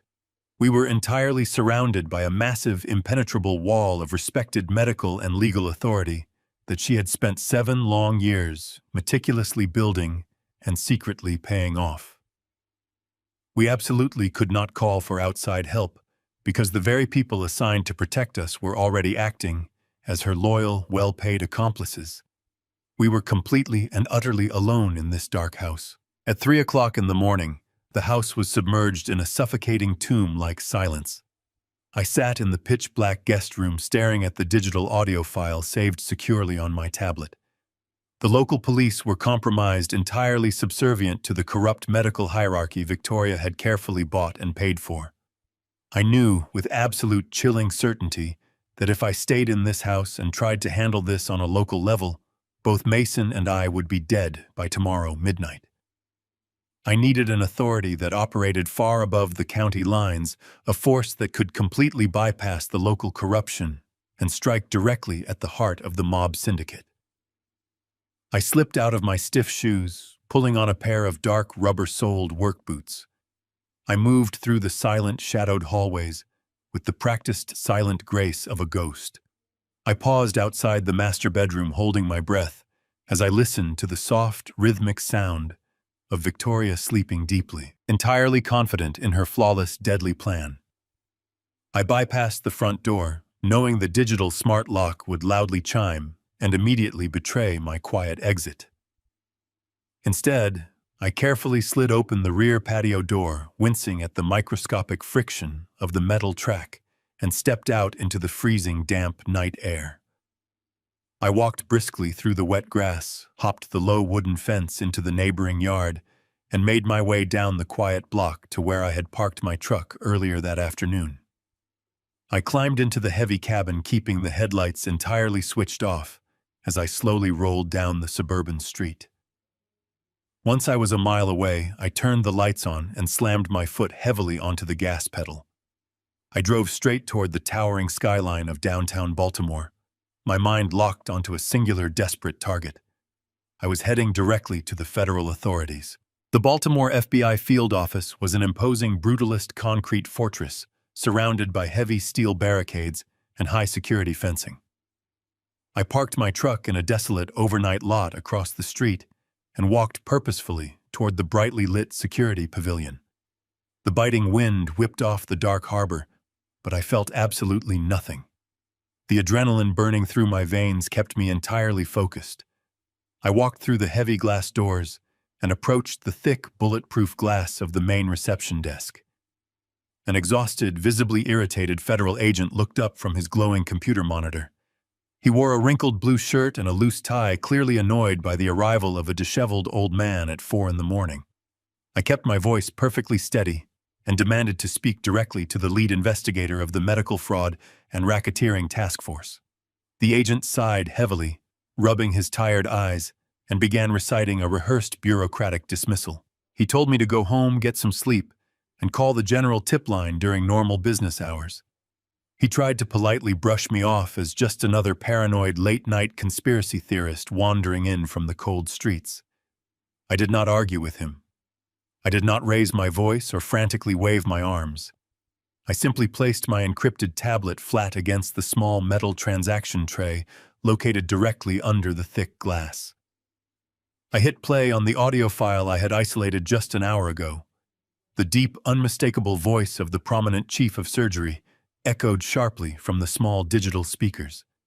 It was followed immediately by Victoria coldly outlining the pre-signed death certificate and the 30% cut of the massive life insurance payout. The federal agent stopped talking instantly. His tired posture completely vanished, replaced by an intense, rigid focus. He stared at the glowing tablet, his eyes widening in profound shock as the undeniable audio confession played out in the quiet, sterile lobby. He recognized the deep, authoritative voice of the corrupt surgeon immediately. He did not say another word to me. He simply picked up his heavy desk phone, punched in a secure 3-digit extension, and urgently requested his commanding supervisor to get down to the lobby right now. Within 10 minutes, I was sitting inside a stark, windowless interrogation room, deep inside the secure federal building. 3 senior agents in sharp, dark suits sat across from me at a heavy aluminum table. I laid out the entire horrific narrative from the very beginning. I detailed the stolen settlement money, the brutal underground loan from the New Jersey crime syndicate, the forged signatures, the paralyzed son, and the meticulously orchestrated medical murder plot. I handed over the digital drives containing the offshore bank statements, the hidden camera footage of the poisoned meals, and the damning audio recordings. The lead agent, a tall, severe woman with sharp gray eyes, listened in absolute silence. When I finally finished my exhausted explanation, she leaned forward and interlaced her fingers. She told me that for the past 3 years, the FBI had been desperately trying to crack a massive, highly sophisticated medical racketeering ring operating within the city hospitals. They knew a high-ranking surgeon was actively facilitating major insurance fraud for organized crime. But the man was so heavily insulated and politically protected that they could never find a single shred of actionable concrete evidence to secure a federal wiretap. Victoria had not just planned a murder. She had unwittingly handed the FBI the exact golden key they needed to completely dismantle a multi-million-dollar criminal empire. They had the proof they needed, but it was not enough to simply arrest Victoria right now. The lead federal agent looked at me with a grim, deeply sympathetic expression. She carefully explained the brutal, unforgiving reality of prosecuting high-level corruption. To make the severe federal racketeering and attempted murder charges stick flawlessly in a court of law, they absolutely could not move prematurely. If they arrested her now, her expensive defense lawyers would easily claim she was just venting frustration on a private phone call and never actually intended to carry out the act. The corrupt surgeon would instantly burn his files and quietly slip away. To bring the entire syndicate down, the FBI needed to execute a flawless, highly coordinated sting operation. They had to catch Victoria in the absolute undeniable act of actively administering the final lethal dose. The agent placed her hands flat on the cold metal table and told me the agonizing truth. I had to go back to the house. I had to pretend everything was perfectly normal. The FBI would have heavily armed tactical teams surrounding the entire perimeter and specialized emergency medical units waiting completely out of sight in the darkness of the surrounding suburban neighborhood. But when the critical moment of tomorrow night finally arrived, I was strictly ordered that I absolutely could not interfere. I had to stand by and actively let Victoria plunge the fatal syringe into his feeding tube. To legally guarantee her permanent destruction and ensure she could never hurt him again, I had to suppress my screaming instincts and watch my helpless son be deliberately poisoned one last time. The weight of that horrific directive crushed the air completely out of my lungs as I drove back to the house under the cover of early morning darkness. I slipped back through the sliding glass patio door, silently removed my heavy work boots, and collapsed onto my small guest bed. Sleep was an absolute physical impossibility. Every time I closed my exhausted eyes, I saw the sterile clinical image of a syringe descending toward my son. The agonizing hours of the morning stretched into an interminable, suffocating blur. Victoria woke up just before 8 o'clock, moving through the house with the brisk, cheerful energy of a woman entirely unburdened by conscience.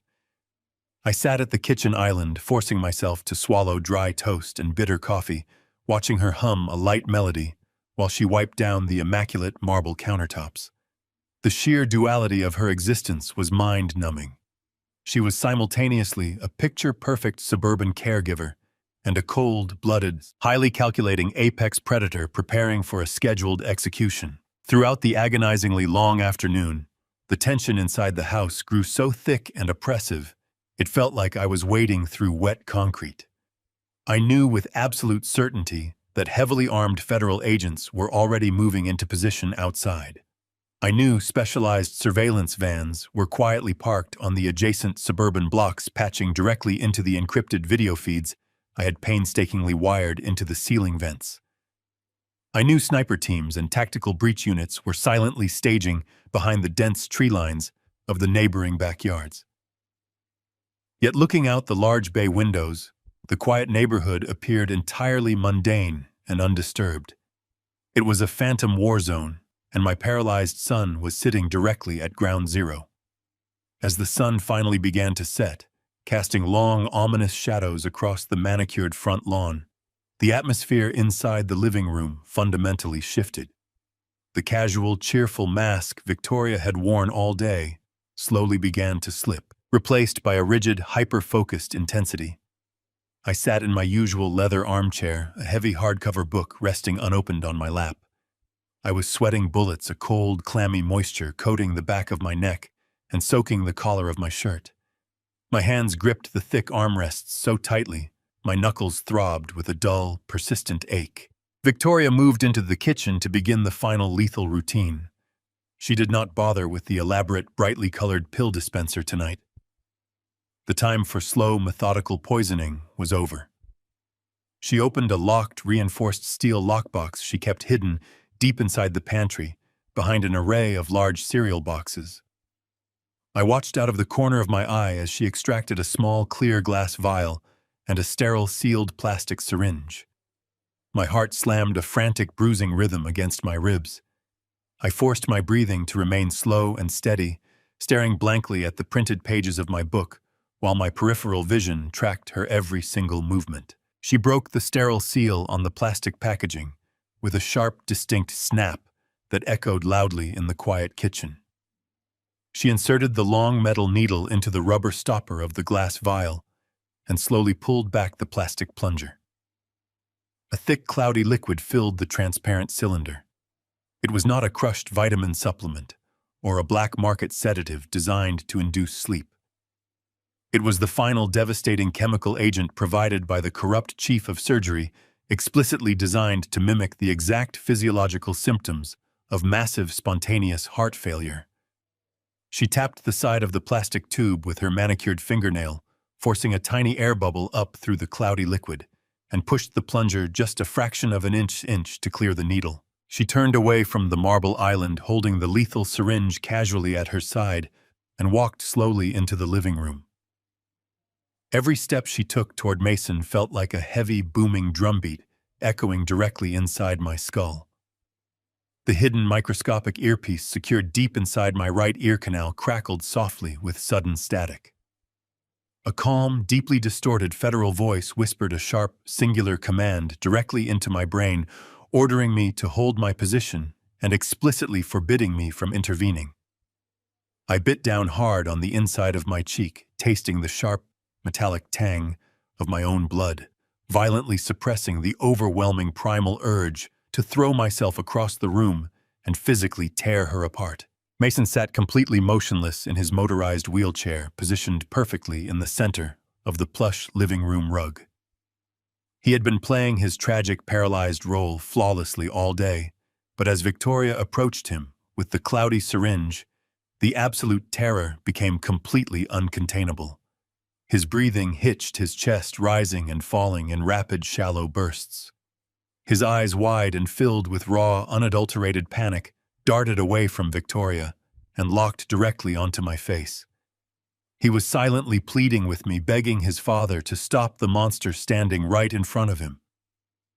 I stared back into his terrified eyes, projecting every ounce of strength and reassurance I possessed, silently demanding that he hold his nerve for just a few more agonizing seconds. Victoria stopped directly beside his wheelchair. She reached down with her free hand, her fingers gently brushing the sweat-dampened hair away from his forehead. It was a gesture of terrifying manufactured affection, so deeply grotesque, it made my stomach violently churn. She leaned down close to his face, her dark eyes entirely devoid of any human warmth or hesitation. "Time for your medicine, honey," she coos, her voice dripping with that same sweet synthetic melody she used to deceive the entire world. She reached for the clear plastic feeding tube port, surgically located on his lower abdomen, her fingers expertly undoing the small safety cap. She raised the syringe, the thick, cloudy liquid catching the soft, ambient glow of the living room lamps, glowing with evil intent. She carefully aligned the tip of the plastic tube with the open port. Mason squeezed his eyes shut, his entire body trembling as he braced for the lethal injection. I squeezed the armrests of my chair, my entire frame coiled tighter than a steel spring, desperately waiting for the invisible agents outside to give the final life-saving signal. I watched her thumb firmly press against the flat plastic top of the plunger. Just as Victoria pushes the plunger down, a catastrophic, deafening explosion of splintering wood and shattering metal absolutely obliterates the front of the house. The heavy, solid mahogany front door is violently kicked, completely off its reinforced steel hinges, sending massive chunks of sharp, jagged wood flying like deadly shrapnel across the entryway floor. Blinding, searing beams of white tactical flashlights instantly pierce the dim darkness of the living room, crisscrossing wildly across the walls and blinding everyone in their immediate path. An incredibly massive, completely overwhelming swarm of heavily armed FBI agents dressed in dark tactical gear completely floods the living room, their heavy combat boots pounding a deafening rhythm against the hardwood floor, screaming with absolute, terrifying, unyielding authority for Victoria to immediately drop the highly lethal syringe. The heavy plastic syringe clattered to the polished hardwood floor, the cloudy liquid spilling across the rug as Victoria was violently slammed against the wall. A dozen heavily armed federal agents swarmed the living room, their tactical gear rustling as they secured the perimeter. Two towering agents pinned Victoria swiftly, pulling her arms behind her back and locking heavy handcuffs around her wrists. The pristine, untouchable mask she had worn for 7 years shattered in an instant. Her face contorted into a mask of pure, vicious rage, stripping away every ounce of the sweet wife she pretended to be. She did not scream or beg for mercy. Instead, she stared directly at me, with eyes so full of concentrated hatred that they burned right through the chaotic scene. She knew I had orchestrated her downfall. An agent roughly pulled her toward the ruined front doorway, marching her out into the cold night air, where a line of police cruisers sat silently waiting. The oppressive tension that had gripped my house for years was suddenly shattered, replaced by the heavy presence of federal law enforcement. I rushed to Mason. My son was shaking uncontrollably in his wheelchair, his chest heaving with massive, ragged gasps of air. I wrapped my arms around him, burying my face in his shoulder, gripping him with the desperate strength of a father who almost lost his child to a monster. He leaned into me, the absolute terror in his eyes slowly melting into a profound, exhausted relief. We had survived. We had beaten the odds and sprung the perfect trap. Paramedics rushed into the room, gently transferring him from the mechanized prison chair onto a mobile stretcher to evaluate his vitals and check for any residual toxins. As the medical team worked efficiently, the lead federal agent, the tall woman with the sharp gray eyes I had met at the downtown field office, walked slowly through the debris of the ruined entryway. She instructed her tactical team to secure the digital recordings and collect the shattered remains of the lethal syringe for the evidence locker. She then turned her intense focus entirely on me. She gestured towards the formal dining table, instructing me to sit down. Mason, having been cleared of immediate medical danger, insisted on staying in the room. He sat in a sturdy wooden chair right beside me, his legs resting freely, no longer bound by the heavy leather straps. The lead agent pulled up a chair opposite us, resting a thick manila folder on the polished oak surface. Her expression was incredibly grim, devoid of any celebratory triumph over the successful sting operation. She looked at us with a heavy, deeply profound sympathy that made my stomach twist into nervous knots. She told us that the nightmare we had just survived was infinitely darker and vastly more complex than a simple case of spousal greed or an escape from a mob loan. Victoria was not just a rogue wife trying to cash out a life insurance policy. She was a highly trained, deeply embedded operative for an elite underground medical fraud syndicate. The federal agent folded her hands over the thick file and laid out the horrifying scale of her true identity.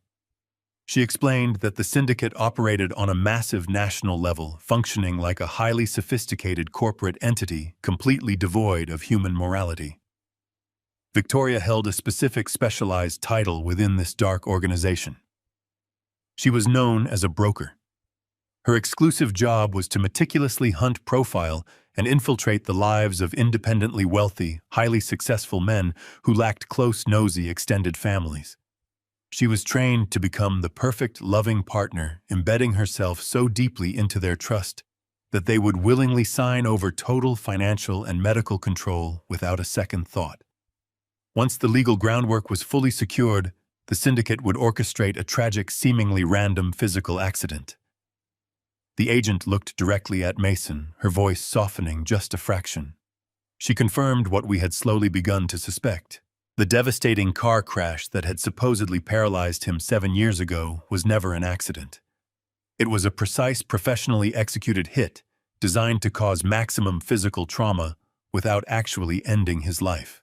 The terrifying scope of the conspiracy ran deep into the fundamental roots of the medical system.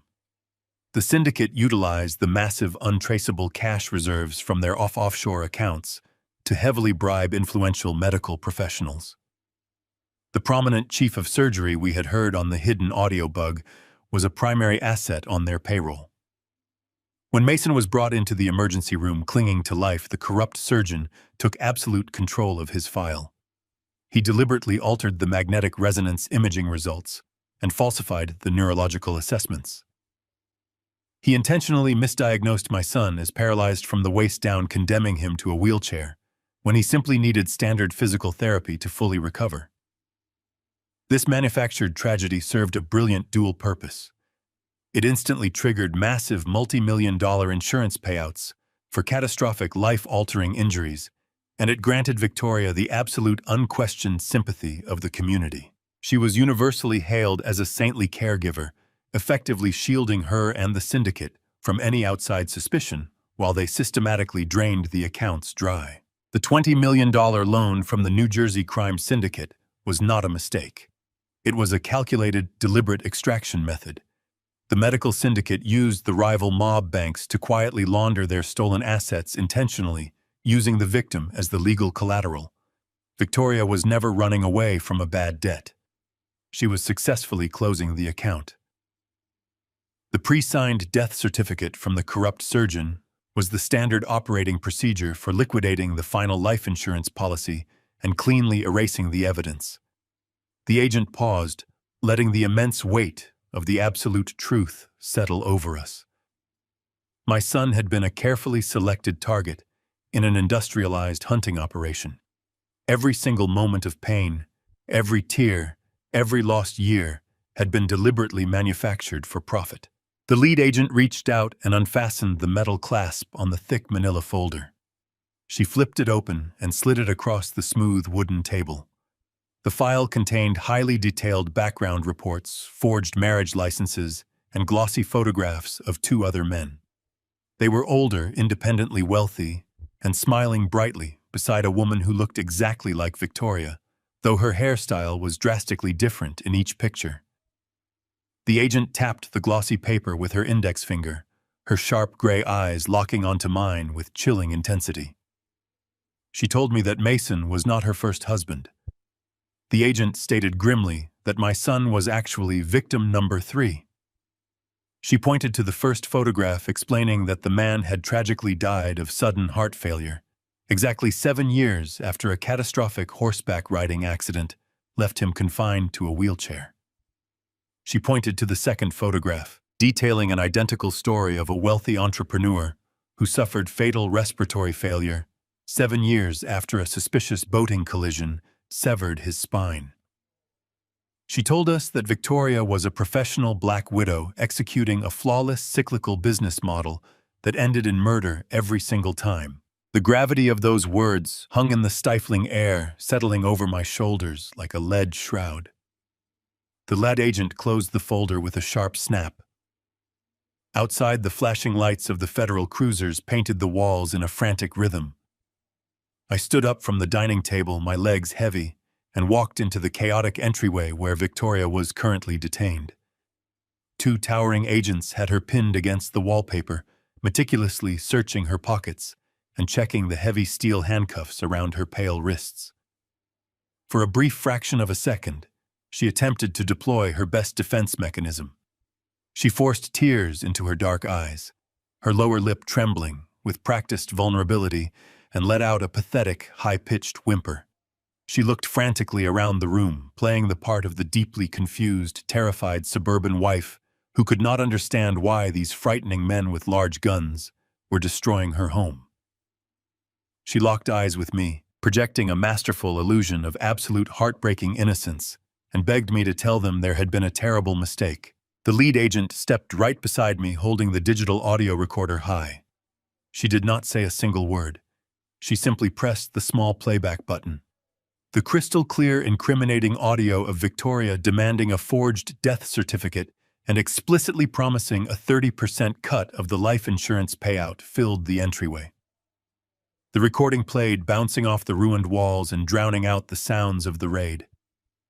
As the audio captured her final chilling laugh, the fake tears welling in Victoria's eyes instantly vanished.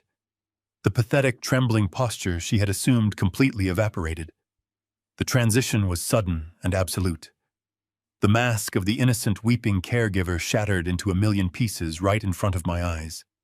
Her face twisted into a terrifying expression of pure, unadulterated malice.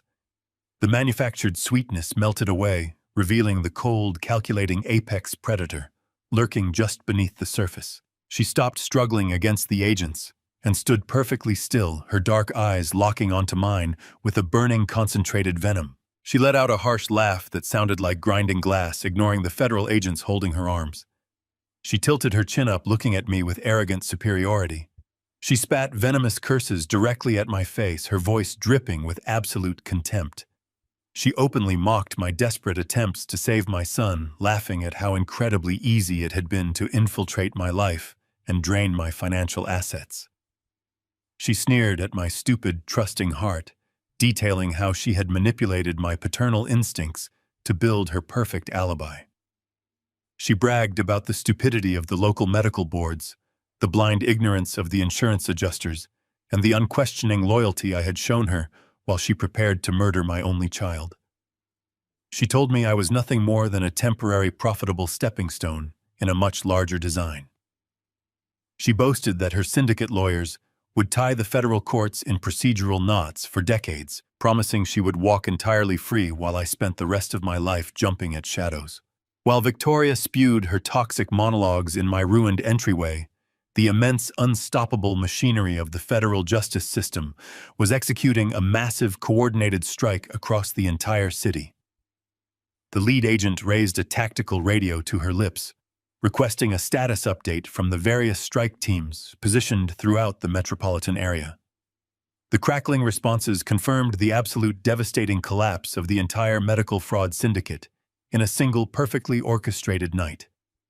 10 miles away, in the pristine, brightly lit corridors of the most prestigious hospital in the county, a heavily armed tactical unit breached the secure doors of the executive administrative wing. The corrupt chief of surgery, the man who condemned my son to a wheelchair for profit, was violently pulled from his plush leather chair and thrown to the polished floor. Federal agents systematically seized his encrypted computer servers, his hidden physical ledgers, and the locked desk drawer containing the pre-signed fraudulent death certificates. His entire legacy of respected medical authority was instantly reduced to a massive crime scene. Simultaneously, down at the dark waterfront of Pier 4, another federal task force executed a flawless high-speed interception. The violent underground loan sharks who held the fraudulent $20 million debt anchored to my paralyzed son were entirely surrounded. Black tactical vehicles swarmed the desolate shipping yard, cutting off every avenue of escape. The mob enforcers were ripped from their luxury SUVs, their illegal weapons seized, and their complex offshore laundering operation completely dismantled before they even knew what hit them.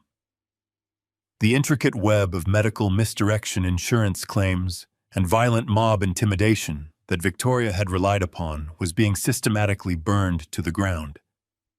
Every corrupt surgeon, every complicit physical therapist, and every violent enforcer connected to her specific operation was waking up to the terrifying reality of a federal indictment. The syndicate had operated in the arrogant certainty of the shadows for years, but tonight the blinding light of federal justice was exposing all their twisted secrets. The lead agent lowered her tactical radio, a small grim smile touching the corners of her mouth. She looked directly at Victoria, who was still fiercely glaring at me, entirely oblivious to the catastrophic destruction of her criminal empire unfolding across the city. The agent calmly informed her that the chief of surgery was currently in federal custody and actively singing to secure a highly favorable plea deal. She informed her that the offshore accounts had been entirely frozen and the mob enforcers were sitting in heavily guarded federal holding cells. Victoria's arrogant, venomous sneer finally faltered. The color rapidly drained from her face as the devastating reality of her defeat pierced her profound, sociopathic confidence. She opened her mouth to speak, but the words completely failed her. The towering agents gripped her arms tightly, preparing to drag her out through the shattered doorway and into the waiting police cruiser. As they pulled her toward the flashing lights, a deliberate sound echoed from the living room.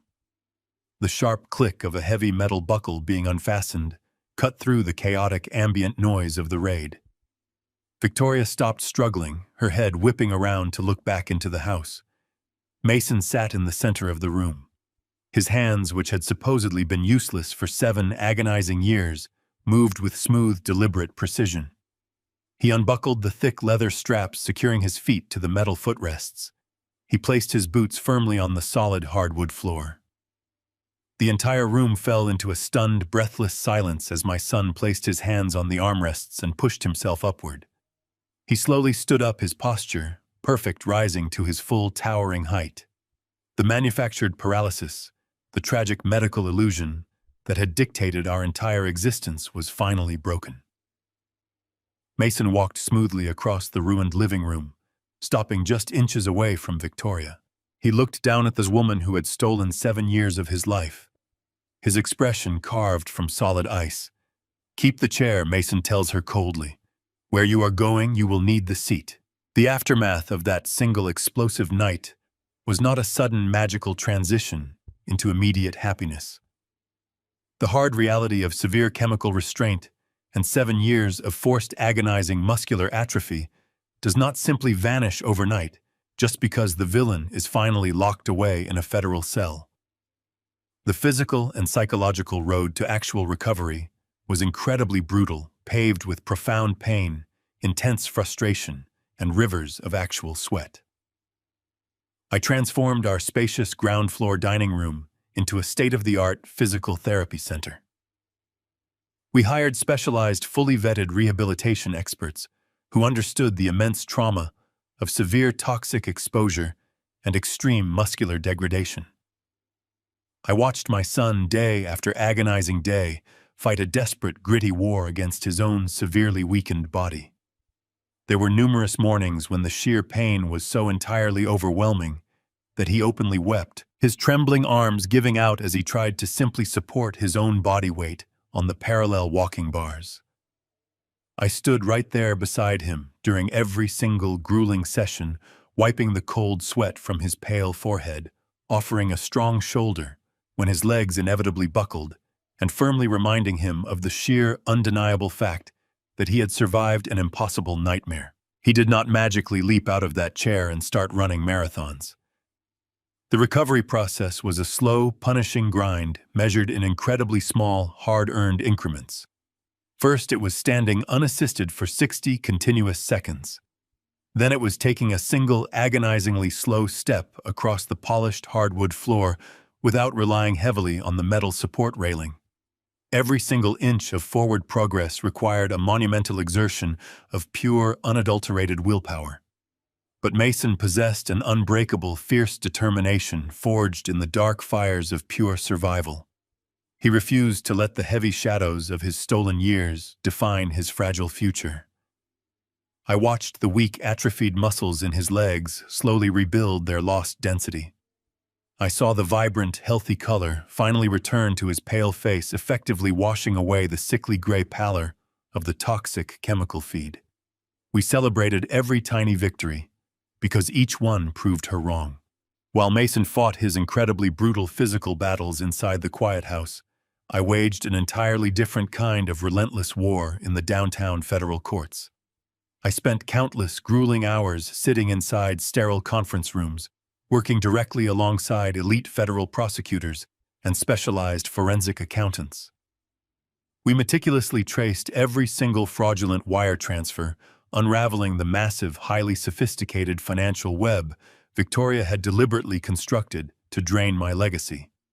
It was a staggering, deeply complex maze of offshore holding accounts, fake corporate entities, and illegal mob loans.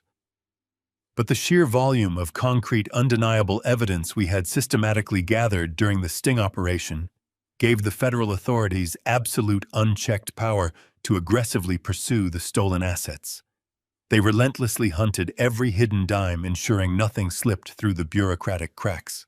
The government moved with ruthless, devastating efficiency.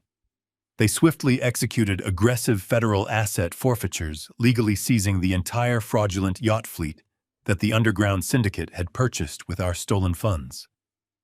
The massive multi-million-dollar luxury vessels were publicly auctioned off by the state, generating massive waves of cash that the federal prosecutors systematically used to entirely erase the fraudulent $20 million mob debt Victoria had maliciously anchored to my son.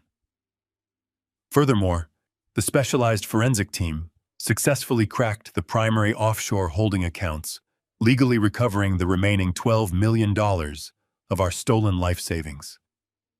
We did not just survive the financial destruction. We methodically clawed back every single stolen cent with absolute unforgiving precision. The massive fortune that was meant to violently end his life was successfully returned to safely secure his future. The highly anticipated criminal trials were swift, brutal, and entirely devoid of any dramatic courtroom suspense. Victoria and the deeply corrupt chief of surgery faced a massive, impenetrable mountain of undeniable federal evidence. The crisp audio recordings of their murderous conspiracy, the detailed financial ledgers, and the damning physical recovery of my paralyzed son completely destroyed their expensive legal defenses. They could not charm their way out of a federal indictment. They could not bribe a federal judge. The presiding magistrate looked down at them with absolute unyielding disgust. He explicitly noted the terrifying predatory nature of their industrialized hunting operation and the profound, unforgivable cruelty of chemically torturing an innocent man for pure financial gain. He did not grant them a single ounce of judicial mercy. Victoria and the corrupt surgeon were both sentenced to life in a maximum security federal penitentiary without the slightest possibility of parole. The medical fraud syndicate that had destroyed so many innocent lives was permanently and violently dismantled, their dark legacy erased from the world. I stared at her as the heavy gavel fell, feeling absolutely nothing but cold, hard closure as she was finally dragged away in chains. A full year slowly passed, washing away the lingering shadows of the horrific nightmare. The stifling, oppressive tension that had suffocated our home for 7 agonizing years was finally gone, replaced, by the warm, comforting light of a genuinely peaceful existence. It was a crisp, clear autumn afternoon. The sky was a brilliant, vivid blue, completely devoid of any dark clouds. I stood side by side with my son at the bustling edge of the Baltimore Inner Harbor. The salty, cool breeze whipped off the choppy water, carrying the distant, cheerful sounds of the bustling city. We stood near the heavy iron railings, watching the small boats slowly drift across the vast horizon line. Mason stood tall and proud, breathing in the fresh, untainted air. He relied heavily on a thick, sturdy wooden cane gripped firmly in his right hand to help support his recovering muscles, but his posture was absolutely perfect. His back was remarkably straight, his shoulders broad and strong. He looked out at the rolling waves, a serene, peaceful smile touching the corners of his mouth. The heavy, dark terror that had once consumed his eyes was entirely gone, replaced by a quiet, profound strength. He was a survivor, a man who had walked through the deepest, darkest circles of hell and emerged completely unbroken. His steady, rhythmic breathing was a beautiful, continuous testament to his immense physical power. I stood quietly beside him, my hands resting in my jacket. I looked out at the vast open water, a profound, undeniable realization slowly settling over my heart. A father's fundamental duty to fiercely protect his child does not magically expire when they reach adulthood. It does not vanish when they move out or establish their own independent lives. The primal protective instinct is permanent, enduring, and absolutely unconditional. I had fought a desperate, terrifying war against a monster, disguised as a loving caregiver, and we had ultimately won. We reclaimed our stolen lives piece by painful piece. Looking at my son standing strong and tall in the afternoon sun, I knew with absolute certainty that every single moment of pure terror had been entirely worth the fight.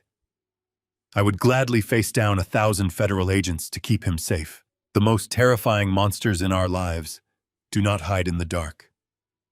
They hide behind warm smiles, cooked meals, and the disguise of a loving caregiver. They use our trust and our deepest vulnerabilities as their ultimate weapons. Never ignore your gut feeling when something feels slightly off, even if it comes from the person sharing your roof. Love should never require you to surrender your awareness.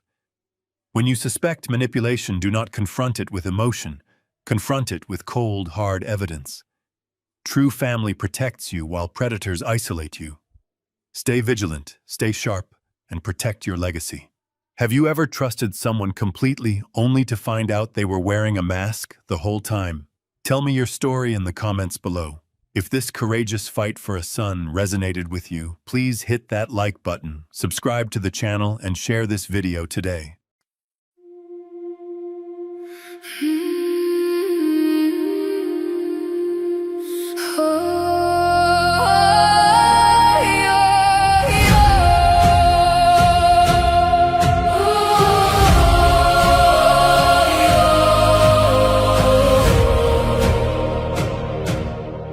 I used to ride upon your shoulders, thinking you could touch the sky.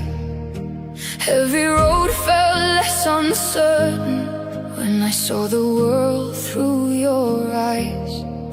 You were stronger than the mountains, taller than the northern pines. And when the winter winds were coming, you would stand between them and I. Time kept moving like the river, years slipped slowly out to sea. But no matter where life took me, you were always part of me. I am my father's daughter, in every step I take, in every time I choose to stand. When it's easier to break, I carry your courage in my heart, your fire inside my soul. And though the years keep moving on, your love still leads me home.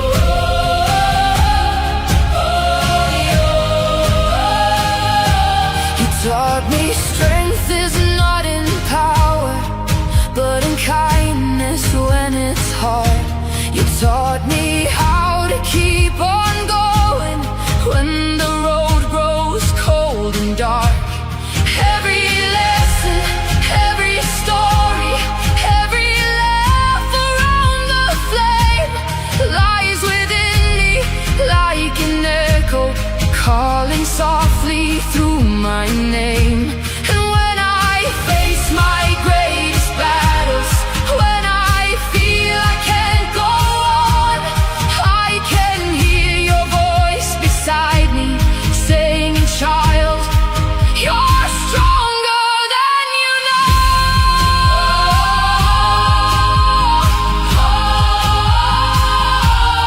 I am my father's daughter, in every step I take, in every time I choose to stand.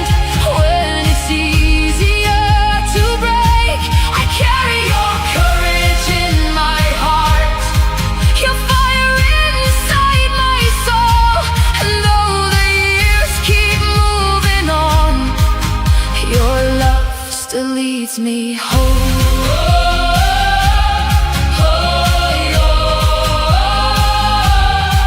One day the snow will cover footprints, one day the fire will burn low. But the things a father gives his daughter are the things that never go. Not the gold or not the stories, not the battles that he won, but the quiet way he loved her and the woman she becomes. I am my father's daughter, and I always will remain. Through every triumph, every